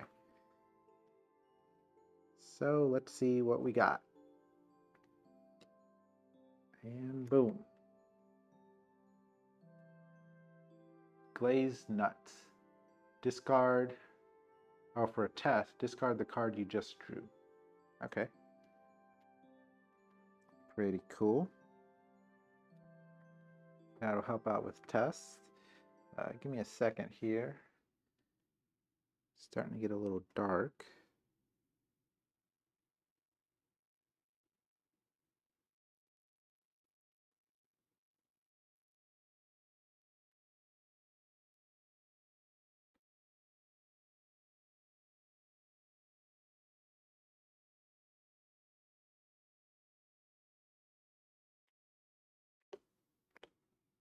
All right. So we gain 1 item, we got that. Time goes down, and then continue the exploration. We lose a lot of time when we're doing stuff like that. Let's go back to, I guess, B63. Let's go to the tree where the wind razors were, and hopefully we help them. If token A is in slot 2, there is nothing more in the tree. In the tree crown, continue the exploration. Is this requirement met? No. If slot 1 is empty, the wind razors are scared and push you away with powerful gusts of wind. You must first dispose of the danger that troubles this forest. To do so, look for tracks left by beasts. Continue the exploration. Slot 1 is not empty. The wind razors hide within the thick canopy high above. Climbing the tree would prove dangerous. The bark could crumble, and the scared wind razors may throw you down with a gust of wind. Climb the tree anyway. Lure the wind razors down. Require secret 20. I don't have that. So we're going to climb the tree anyways. You attempt to climb the tree. If you get to the top, the wind razors will certainly recognize you and follow you back to the ground. Oh, is this going to be a test? Yeah, perform the test. Start of the test. If token B is in slot 1, it is not. Look at the topmost 3 cards, okay? When you have 3 I symbols, the test ends immediately. Resolve the matching outcome. If I have food, which I don't, I would be able to add 3 to our test. That would have been nice. 7 or less, gusts of wind prevent you from scaling the tree. Time, continue the exploration. Somehow you managed to climb the tree. Go to script B77. The climb was easier than expected. So that was 8. 9, the climb was easier than expected. 10 or more, a powerful gust of wind forces you to retreat. It's too dangerous right now. All right, and then we have this, glazed nuts. We can discard the card you just drew. So, let's do this. So we want 8 or 9.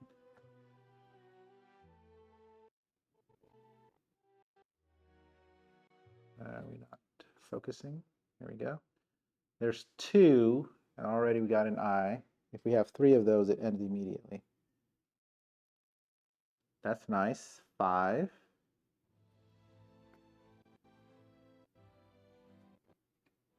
That's 9, which is exactly what we want.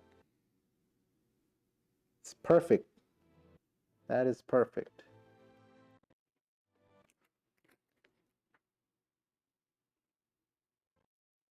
Climb was easier than expected. The Windrazers are finally on the ground. They seem confused, but as they look in the direction opposite Kerberg, you also sense a surprising aura of longing around them. But they obediently follow you as you go down the Rangers' trail west and escort the mistlings to the city.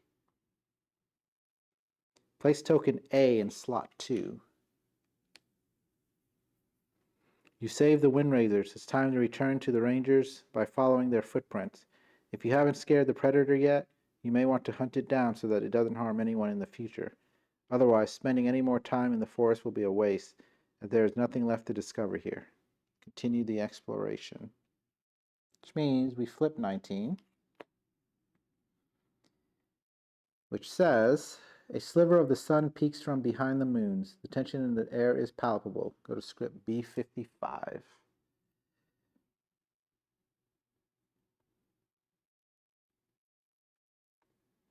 The moons are almost aligned. Only a sliver of sun is visible behind them. If token A is in slot 3, something is happening. Go to B74. It is not. I wish they would word that a little differently. Choose one. Leave the forest or stay a little longer. Let me see here.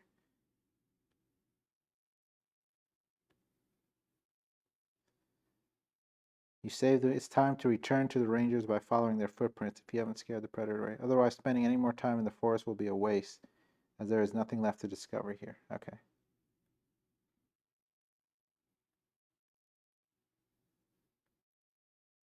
So let's leave the forest. Discard Secret 19. Okay, that's the one we just have.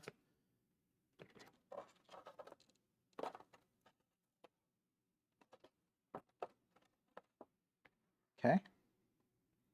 If token A is in slot 2, go to B76. It is.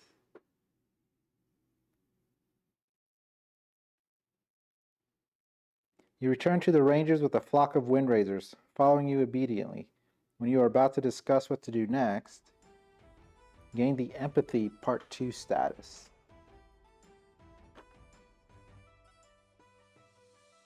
Got it. So now we have Empathy 1 and 2.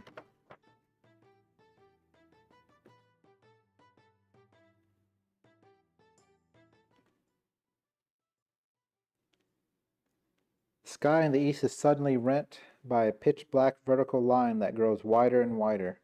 The moons are perfectly aligned, obscuring the sun and casting a deep shadow over the world. You are standing with your head raised, awestruck. What does that mean? Are the legends about the eclipse true?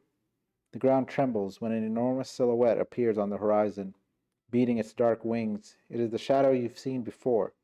This time there are no doubts. It is a dragon guardian, a mythical beast, one of the most powerful entities in the world. The dragon is headed toward the black line splitting the horizon, which grows wider, revealing an alien sky beyond. You notice something following the beast, a flock of airborne mislings, perhaps. Your knees tremble when you think about the possible consequences of the events unfolding before your eyes, but there's no time to hesitate. You must follow the dragon. The other city's creatures might be there, and even if they aren't, you must see what is going on and then decide if Careberg must be evacuated. End the exploration. Go to script B100.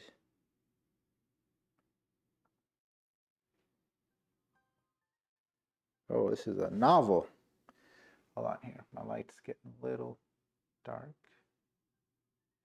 Okay.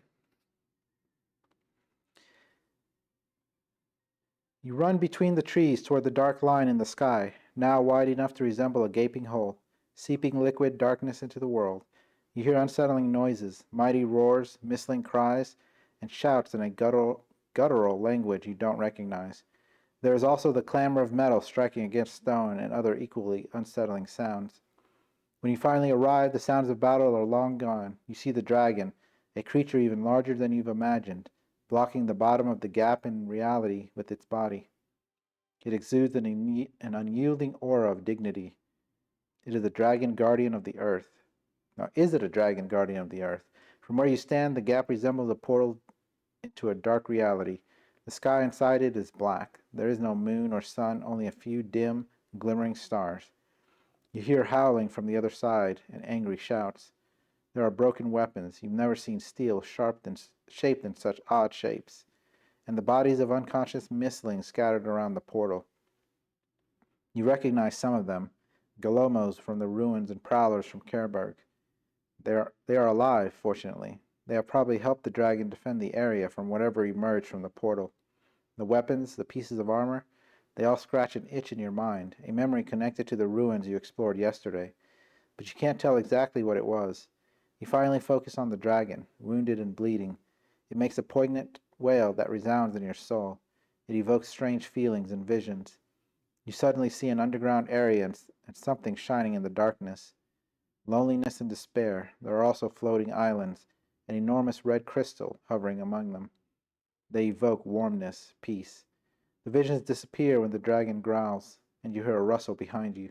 Startled, you turn to notice a tall figure of a monster. They are neither misling nor animal. They have a roughly human silhouette, dark wings, a gaunt face with black eyes, and something glistening at their fingertips. You immediately think of the realm you saw behind the tear in the sky, behind the tear in the sky, and of those who wounded the dragon. You hear a snarl and look down to realize that the humanoid monster had its own misling, a beast with a shadowy, even smoke-like form, crouching at the monster's ankles. The only fixed thing in its half-material body is its malicious, gleaming eyes and sharp teeth. The winged figure speaks, their voice reminding you of the language grinding stones inside windmills. They point at you, and their misling becomes more agitated. You suddenly feel threatened, and so does your companion, who jumps forward to defend you.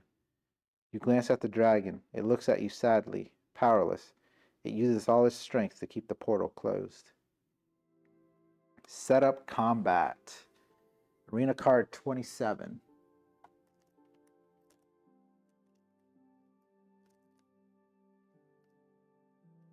I feel like we're going to go against something very powerful.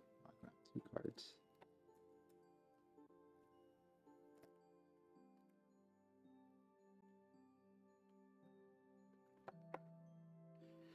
Okay. It says end the exploration, so I think my tokens go away. Anyways, this goes up here. Map 2. Of course, it couldn't be a map I already have out. See what this one is. It is map 2.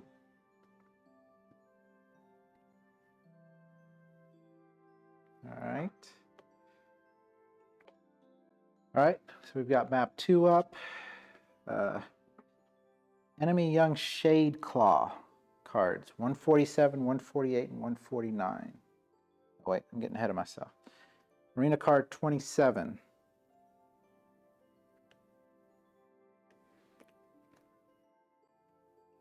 That's what it looks like. place an unstable cone in each water space. I think that's water.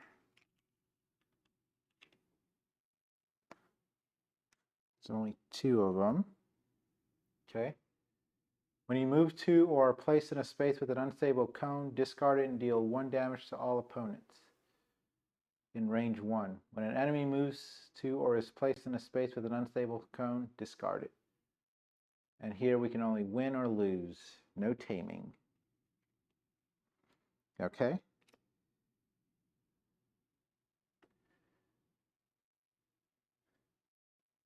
Young Shadeclaw, 147, 148. It's the last one.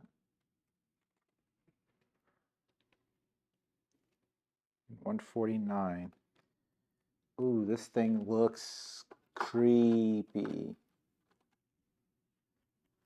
I don't know what's going up with my camera there. But there's that. 147, 148. Well, he looks like he's got 2 of these shadow. And then 149. So his ability will trigger on 3. He gets 4 triangle activations. 1, 2, 3, 4. He gets 2 circle activations. And then 2 square activations. Okay, and then if we flip this over,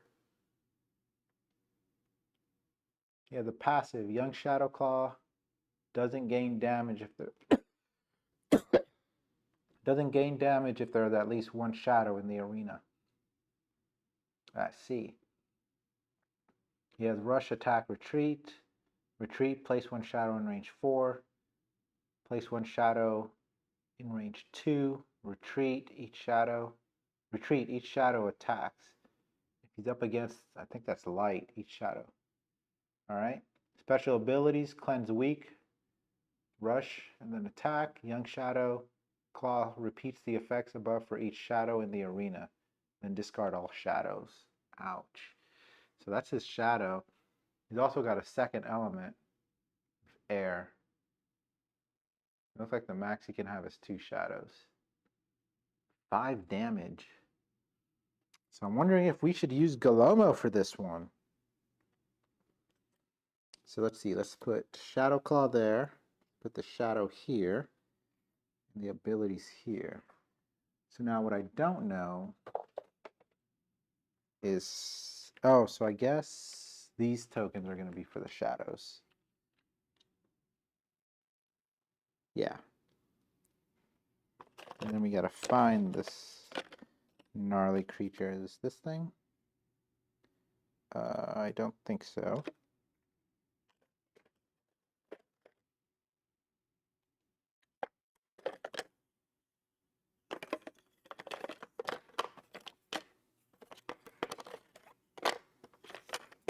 There he is.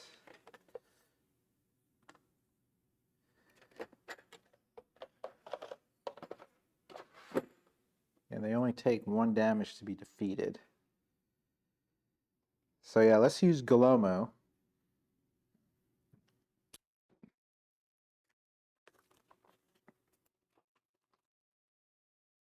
Let's put this in here. Remember, the damage goes along with our Mistling.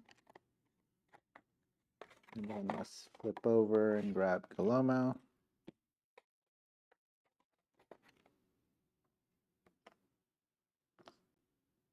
Since whatever's going on has been impacting the Galomos a lot, I think it's only fair that he gets a chance to do something about it.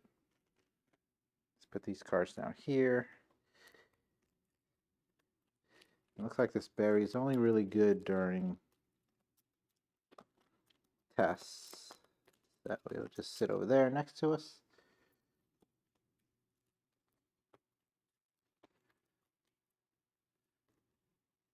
Okay, let me go ahead and shuffle activation cards.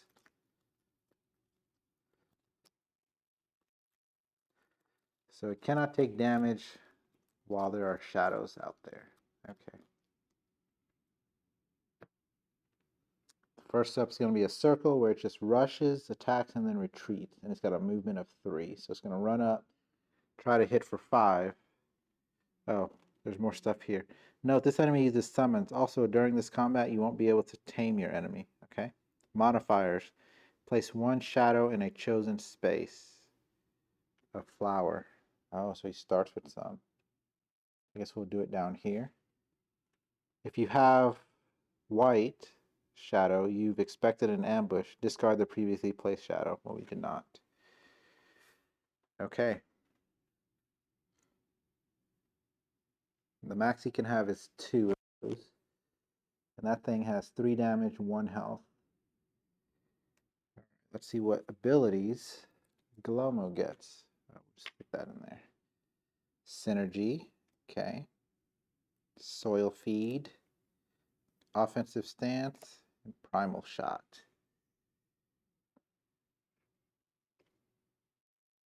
Not bad. Again, we got to learn Glomo a little bit here. So we just got to defeat this enemy at 15. But he can't take damage while there's a shadow in the arena. So granted, he is going to rush and attack. He's not going to place a shadow, so we can take out this current shadow and then hit him next turn. Soil feed. Place 1 quake in range 2. Gain 1 power for each quake in range 2. If we're facing a water, we can move. Okay. Offensive stance is just going to give us +1 damage. And then primal shot. And then looking at bonus actions, place any card from your discard pile on top of your discard pile. Okay. And then for 2 power, Tromp, place 1 quake in range 2.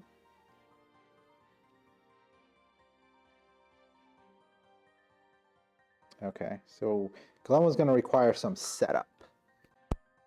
Alright. Hey, what happens if we move into those? When you move to or are placed in a space with an unstable cone, discard it and deal 1 damage to all opponents in range 1. When an enemy moves to or is placed in space with unstable cone, discard it. Oh. So if we go ahead and move, we can get rid of, but we don't have a power to move.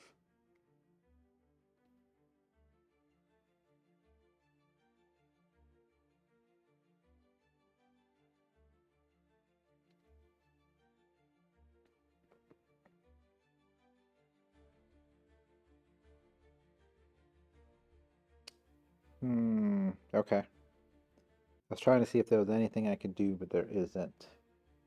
So do I do synergy plus soil feed? If I want to do soil feed, it looks like I should just do synergy plus primal shot. Take out the shadow. And the reason I was thinking about soil feed is so each opponent takes 2 damage for each quake within range 2 of them. So I could just get ready for that.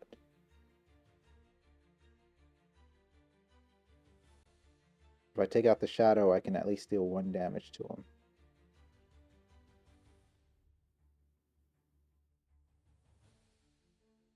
But I can always move. No. Glomo only moves 1 space. My boy is not fast. So there goes that plan. So yeah, let's do synergy. 3. And it gets a trigger, so we'll do primal shot.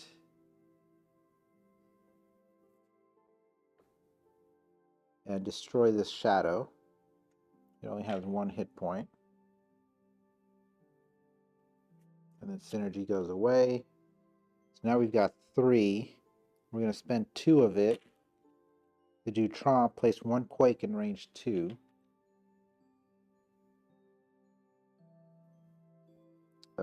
Let's put it in the middle.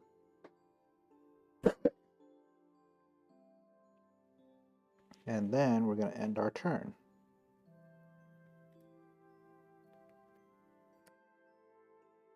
Okay. So now the enemy is going to activate. Oh, when does their thing activate? 3. So let's put this up here. Okay, make sure you guys can see everything. Yeah. All right, circle, rush. It moves 3 spaces. So boom. Attack. So it's going to hit us for 5. That's 5 damage. And then it's going to retreat 3. 1, 2, 3. Wow. So he's no longer in range 2 of anything. Alright, so that's circle. Triangle's next, which means he's going to place 1 shadow in range 2, retreat. Each shadow attacks. Okay. We don't want to get close to him then. He's going to retreat.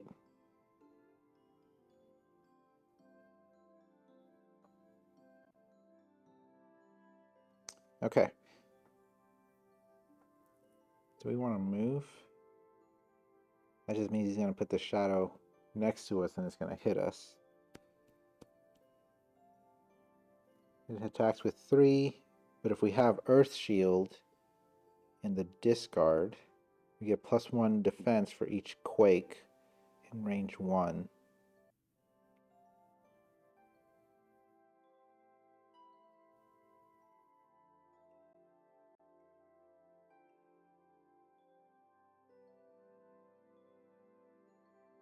Let's do soil feed.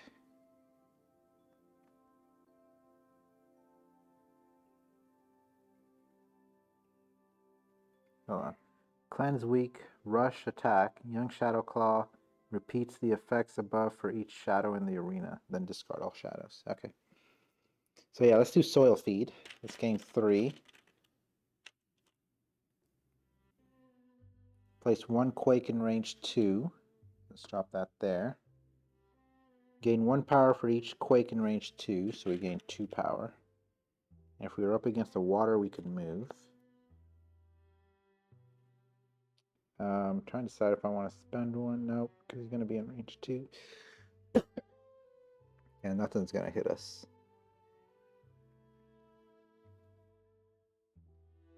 And we get a new card, Nature's Patience. Bonus action, 1 power, release Wrath, deal X damage in range 2, where X is your defense. Okay. This is going to be tricky.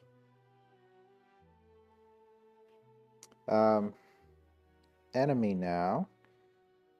Shade Claw, triangle. Place 1 shadow in range 2. So right there. Retreat. Okay. Each shadow attacks. And we're out of range. So that goes here. Now I could just stall. He'll rush, attack, and repeats the effects above for each shadow in play. He would reach me. 1, 2, 3. He wouldn't be able to hit me there. But then he'd be able to hit me the next time.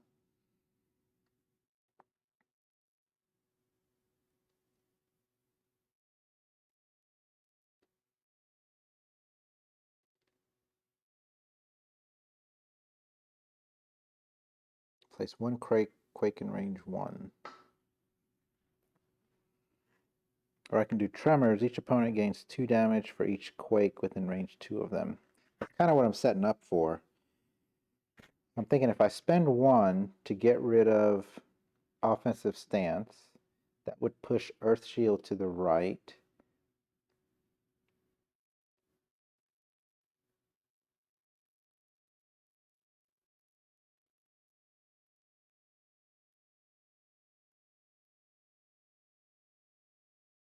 Nature's Patience is kind of hard to do. +1 shield for each quake in range 1. Which means I can get like 2 shield.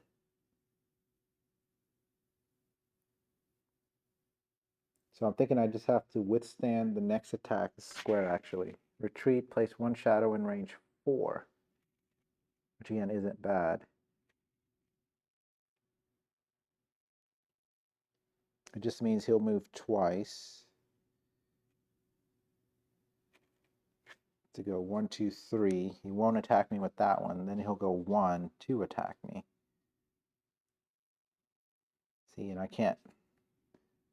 If I'm in range, I'd be in range of all of those, so.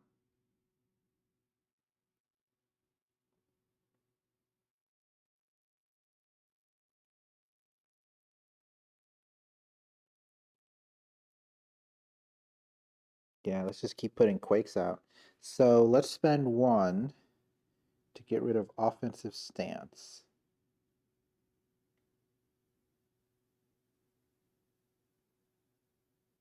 It would still just net me 1, but I'd at least get an effect out of it. Get rid of this, slide these down. We got leap, blink 2, okay? Then let's do Earth Shield, gain 3 power. So that puts us up to the 8 we need for tremors. Place 1 quake in range 1. So here, that'll give us another defense. That's if we were to get rid of that card. Each bonus action can be used once per turn.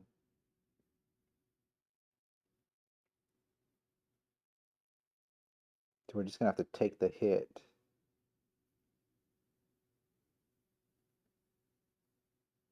Right, so I used an action, I used Earth Shield. So that's going to be there, or we're going to get +1 defense for each quake in range 1, so that's 2 defense.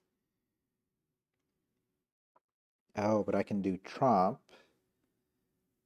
by spending 2 power to place a quake within range 2. We'll just put it down here.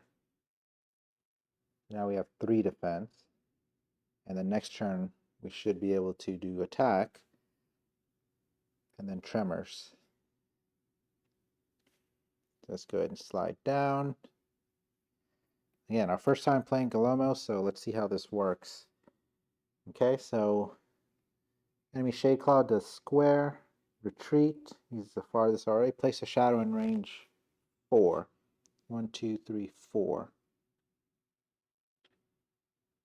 Oh, can I block his movement? He's still going to get to me some one way or another.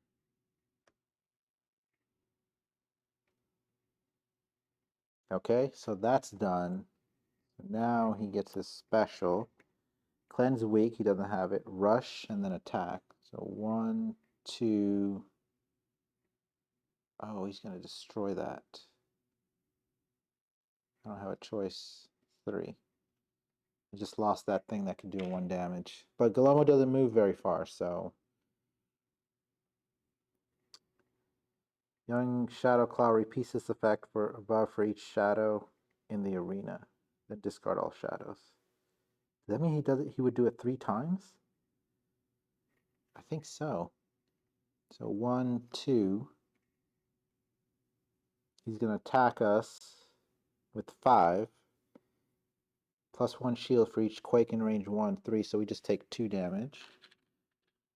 And then he does it again. We take 2 damage. I think that's how that works. And then these guys are gone. These cards are gone. And he's got another square coming up, so he's going to place a shadow in range 4 and retreat. So this is our opportunity to attack. We kind of set up the Earth Shield, so now we know we got to get this Earth Shield, the new one, up here. All right. So first thing we're going to do is, now that there's nothing to defend him, we're going to do Pummel. We're going to gain 3 power. We're going to attack for 2. Make sure that's right. Yes. So that hits him for 2. He has no defense. Out of 15. Okay. Now we're going to spend 8. Unfortunately, we don't have one more to do another.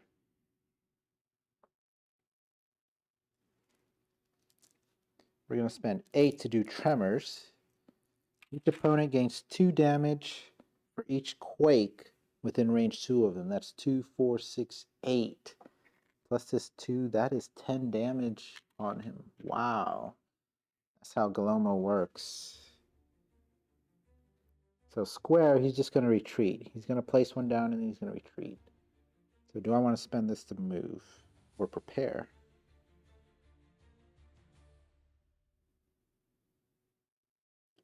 No, we're going to save it so we can do another Tremors. He's only got 5 left. Let's slide this down. We can only have 5 of those tokens out there. And then get a new card. Ah, Stone Roll. Move +2 and then attack. That'll help. And then we get a defense for each Quake in range 1. Nice. Alright. Enemy activation. Square. Retreat. So 1, 2, 3. He's going to go this way. 1, 2, 3, 4. He's going to place 1 shadow. Why do you move 4? 3. Goes here. 1, 2, I guess 3. Place 1 shadow in range 4. So 1, 2, 3, I guess 4. I guess if we're being intelligent about it, he's going to kind of sit there between us so we can't move through him. Alright, so that is the square ability. So now we need to build up our power.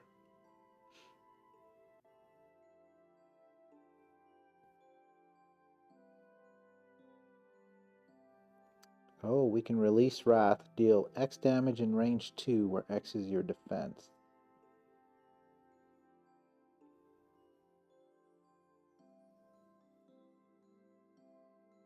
As a bonus action. So let's go ahead and do Nature's Patience.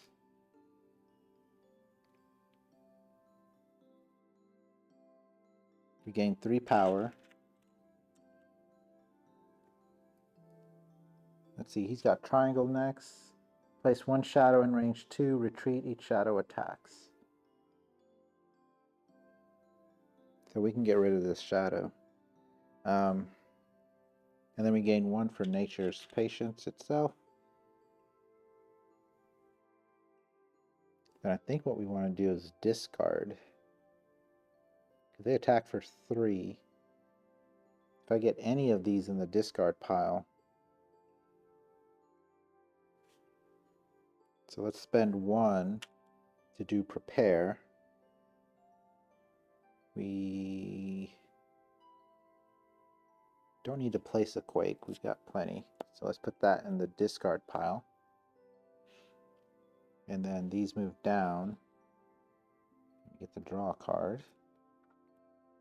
Desperate attack. Okay. And then we're going to spend 1 to do this bonus action, release Wrath. Deal X damage in range 2, where X is your shield. Alright, now we got 3, so we'll destroy this shadow. Is that worth it? Or do we just kind of play the waiting game again?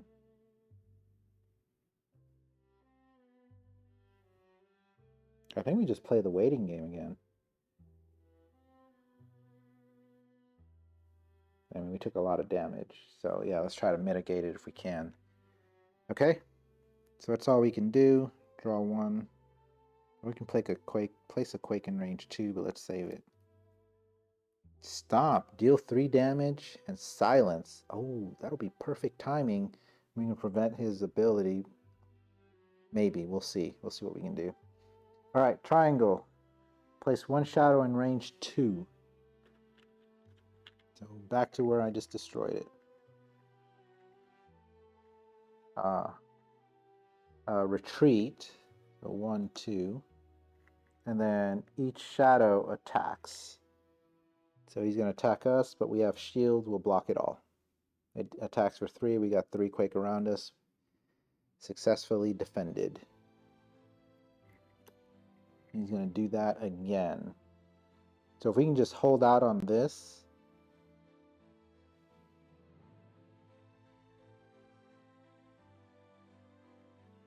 Now we can at least attack with the desperate. Oh, but that would put in the discard pile.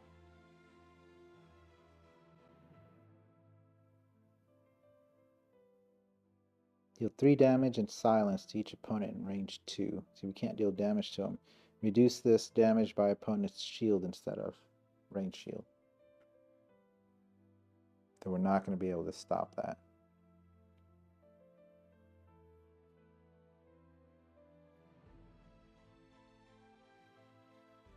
So I think we're just going to sit on what we have. We're not going to gain any power though.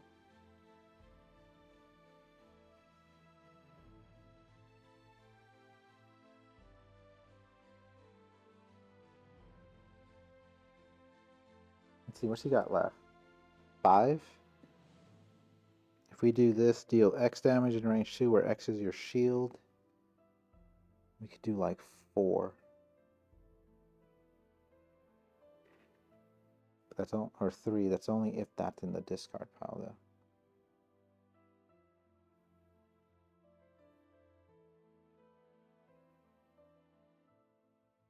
Here's what we'll do. He's going to do triangle next. He's going to put at least 1 shadow out. We're going to do a stone roll. Gain 2 power. We're going to move +2. We kind of don't. So we're just going to stay there. And then we're going to attack that shadow and destroy it. So then this goes to the discard. And it's on top for our defense. These will slide down. And then that comes out.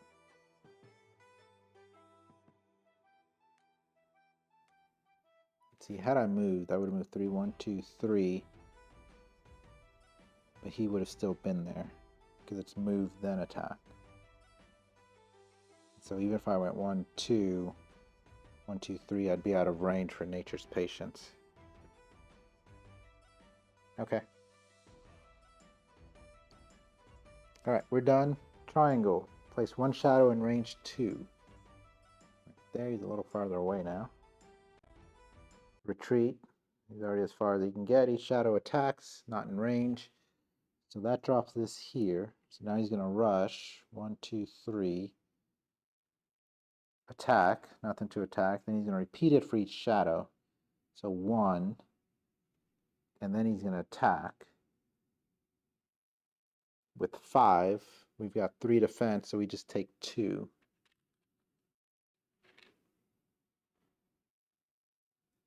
Okay, that gets us up to 5. It's 10 total, 11 total damage. Okay, so that ends his turn. So now we get to do a lot here.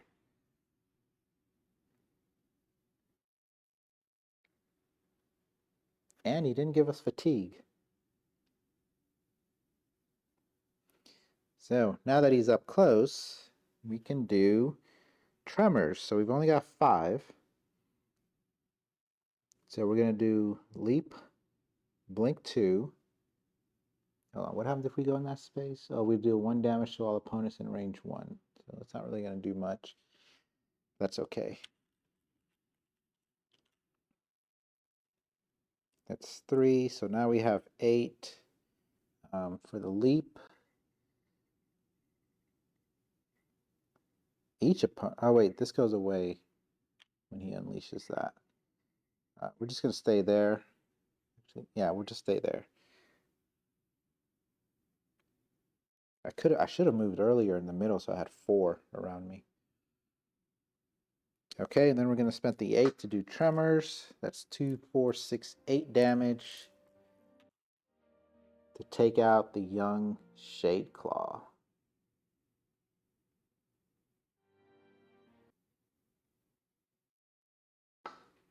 Took him down. All right, win. Go to script B91.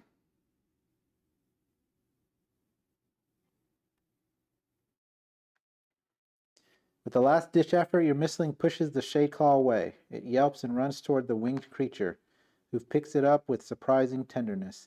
You feel the gaze of their fiery eyes before they turn back, flee south, and disappear among the trees. You hear the dragon sigh behind you. The visions are returning. Each misling took part heals their health rounded down. So, we're at 24, 14, 13, so 6. 10 from 11, so we'll have 5. I hope that's right. I mean, Young Shadeclaw Divider. Add card 151 A side up to the Misling Encyclopedia. We have seen you. We know who you are. Clear the arena. I feel like there should be like an announcer saying that. Clear the arena. Wait, I am that announcer.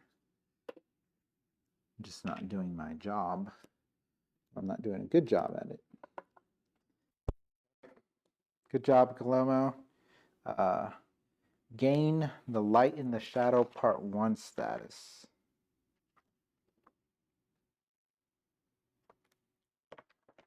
So maybe next time we face him, we'll have a bonus of some kind.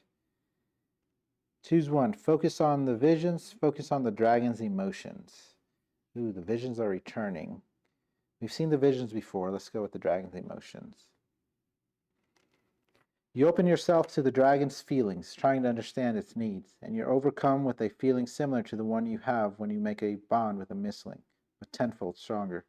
The dragon is trying to protect the world from an ancient danger that once cast darkness over those lands. It is desperate, thus needing strength from an inferior entity, you. It wants to see its siblings again and knows its wish won't come true. It's dying.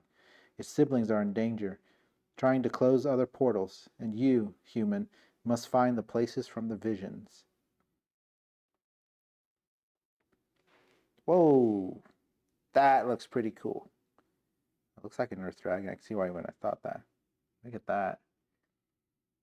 You're snapped out of your thoughts as the dragon abruptly jumps away from the portal and roars for the last time.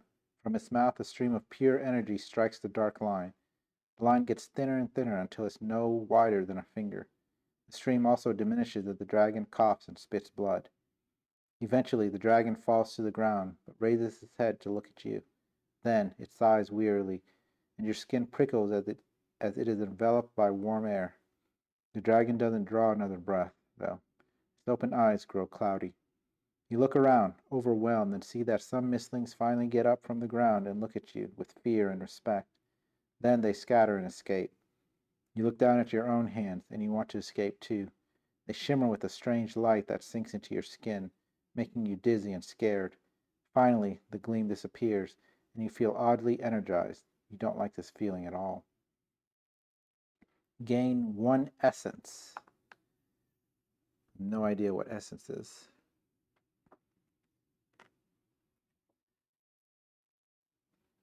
Is it in the book here? Is something I write down? It's not on my status sheet. Essence, page 9. That's what essence is. Essence is the residual energy of the dragon guardians, which may be used to gain the attention and trust of mislings. It can be acquired while interacting with various arcane locations and mislings. It is used in the adventure part of the game. Essence allows you to tame mislings outside of combat during the navigating the world map step. Limited to 6 max. And it's saved between scenarios. So this is the essence. Put it next to our silver coin.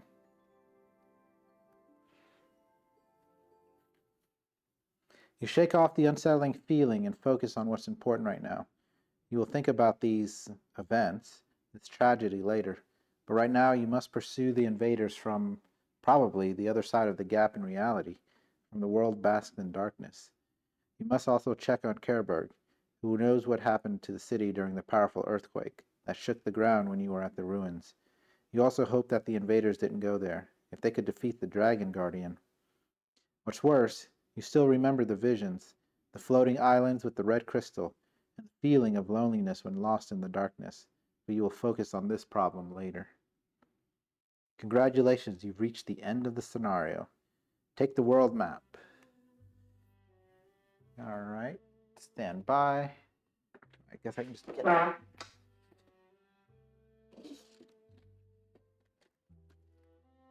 Of course, the world map is down here. I didn't think I would need it.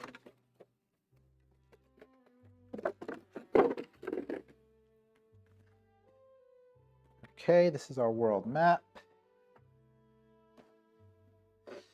And it says flip world map card 2 to explored. Okay.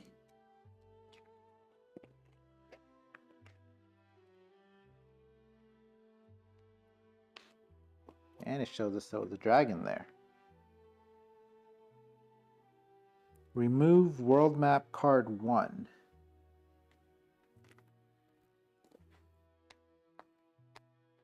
Okay. Gain world map card 3.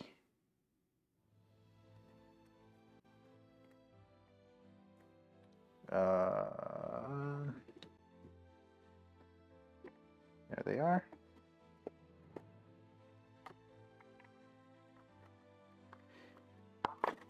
Oops.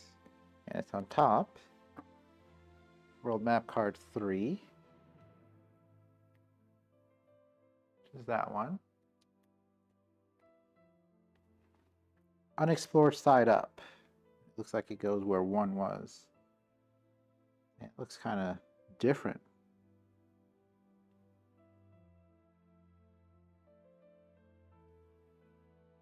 Where's the rest of the stuff? Or maybe it's just showing me the changes.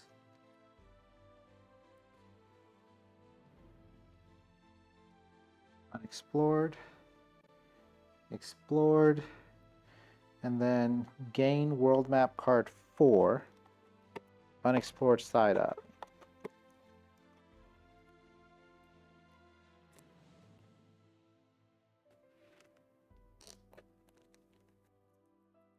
Okay.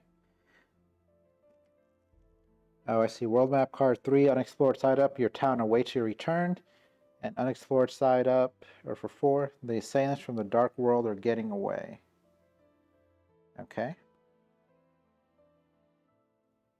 Open a random booster. Place all the cards behind the unlocked cards divider. Take all the cards behind the advancement deck divider, shuffle them, and draw 8 cards. 1 less for each fatigue in your missling decks, to a minimum of 3. Choose 3 cards and place them behind the unlocked cards divider. Place the rest of the cards behind the advancement deck divider. Remove all fatigue, fully heal your misslings, save the game, or start another scenario. So here's what we're going to do. So I removed this one. So I'm going to put it at the bottom of the deck. I don't think I'll need it again.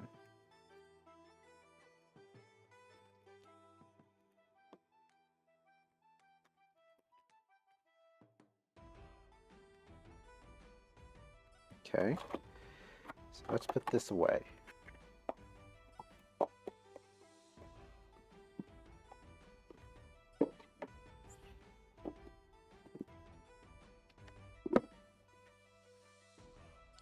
Open a random booster.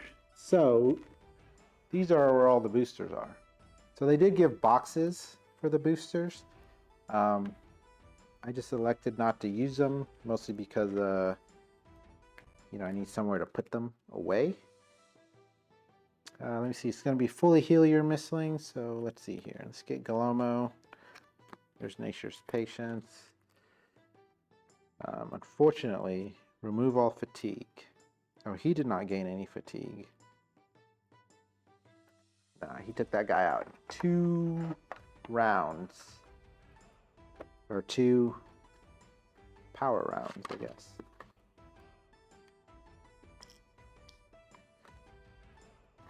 But our Iceling has 1, 2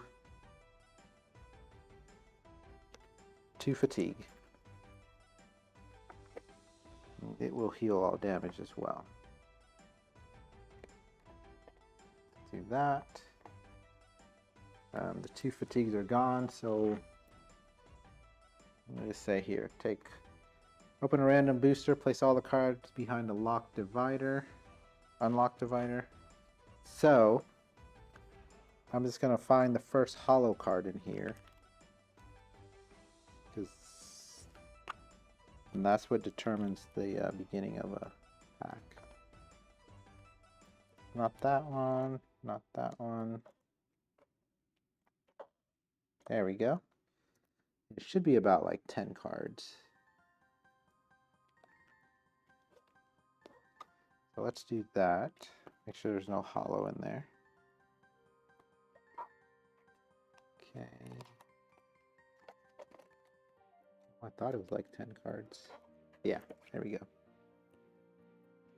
So 1, 2, 3, 4, 5, 6, 7, 8, 9, 10, 12, 13. That was 12 cards and then the special one.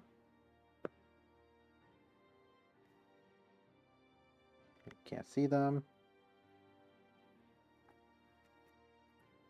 Alright, so let's put this over here. Let's take a look at these real quick.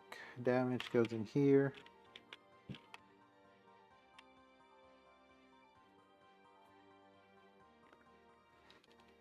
So we've got this one. It's actually a water one. Fathomless Tide. Gain a power whenever you search X, gain X power. It doesn't help us. I don't think we ever search. We don't have anything that searches. There's a bunch of other cool ones. I'm not going to go those because I don't have mislinks for it. Definitely more earth. These are the same. Prickly Underbrush. You or your ally gain 1 power. Whenever you gain or are dealt damage, deal 2 damage in range 1. Whenever you gain or are dealt damage, deal 2 damage in range 1. That might be a good one for our Galomo. He's got a lot of defense, but if he takes damage, he hits back pretty hard. We've got Morbid Aura, Darks. We've got a couple of wind ones. Gale Force Strike. There's a couple of light ones. Searing Radiance. And that's it. So not a whole lot, maybe just the 1/4 Galomo. So now we got to get the advancement deck, which is currently sitting in this box.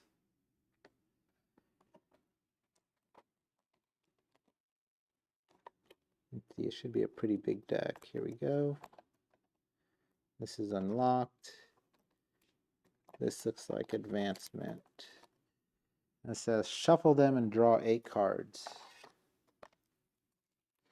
1 less for each fatigue. So we're going to draw 6. Then we're going to choose 3 of them. So 1, 2, 3, 4, 5, 6. So let's stick this back in here. Let's see what we got. And so these are not element specific. So we got Horned Perfection. We already saw that one before. Not really interested. Swiftness. Move. Interesting. I like that artwork. That's probably my favorite image so far. Look at that. That is gorgeous. We got Push. Move an opponent in range 3 by up to 2 spaces away from you. You may spend 2 power to trigger. Okay. Interesting. We've got Defensive Position. You may discard another card. And then this one gives you 2 shield and -1 attack. I don't know about that one. I mean, it might be good for Galomo, maybe. Regeneration. Slot 3. Move +1. You and your ally in range 1 heal 2. So if it's in slot 3, you get the move +1. So this might be good for Galomo. He doesn't have any healing. And it still gives us a move. +1, so we can get rid of the basic move. And then according to plan, move. And if it's in slot 3, you can attack. Okay. So that is the end of scenario number 2. So what I'm going to end up doing is deck construction. Let me see what the page thing says. Oh, so I'm guessing it's going to be Charlie. I guess we just go in order.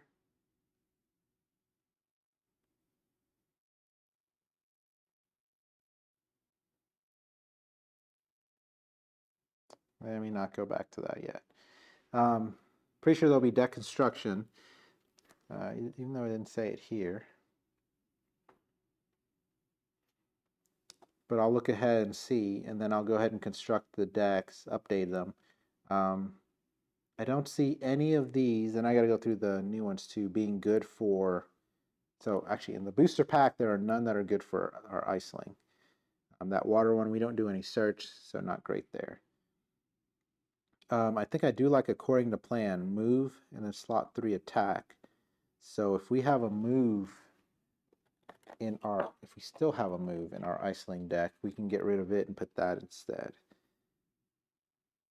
We have Hone to Perfection, move, and then it has a bonus action. Sharpen. The Reach, Frostbite, Frostbite. Is that the only move we have? We have Leap, we have Blink 2.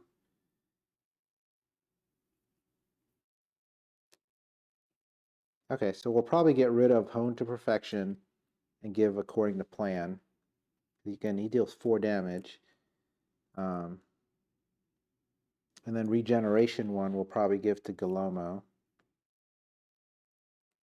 You know, trade something out and give Galomo that. He doesn't have any regeneration, but he can heal 2 with that one. And it gives him a +1 move to give him a move of 2. And now he only moves 1. I don't care for this defensive position. I don't care for push. I don't care for swiftness. And I just got rid of a home, or I will get rid of a Hone Perfection. And then the only other card that might matter is Prickly Underbrush. The rest don't apply. You or your ally gain 1. And then while it's in this discard, whenever you gain or are dealt damage, deal 2 damage in range 1. So I think that'll be great. And we got 2 of those, so we can get rid of some of those starter cards that we don't care a whole lot about. Let me grab the other one, because I'll probably put both in. So Galomo will get 3 cards. We kind of understand how he works. He's primarily discard favored. So anything that can give us power, which this one does too, so then we can use that special ability that puts any card in our discard on top, and we can do, you know, the big tremors thing.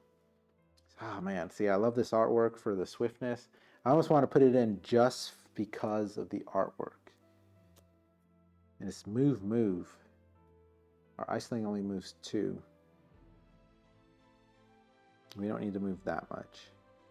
But it's unlocked, so it's going to go into our unlocked pile. We can always just decide later to get it again. I kind of like the push a little bit. Move an opponent in range 3 by up to 2 spaces away from you. Each space must be farther from you than the previous one. If I was fighting against someone with Galomo, with someone like Galomo, I would use this because then I can reposition them. I have to push them away, so I would at least try to push them into the quakes and then trigger the big damage. I don't think I'd ever use the trigger then. But anyways, that is the end of scenario 2. Thank you for watching. I will go through the book to see where scenario 3 starts, and we will continue this awesome adventure. I'm really enjoying this game so far. When I was watching the preview videos, I wasn't sure how it was going to play out, but with the way the cards come out, there's a lot of thought, there's a lot of actions you can do. The more cards are unlocked, I'm starting to get synergy with the abilities and doing cool things.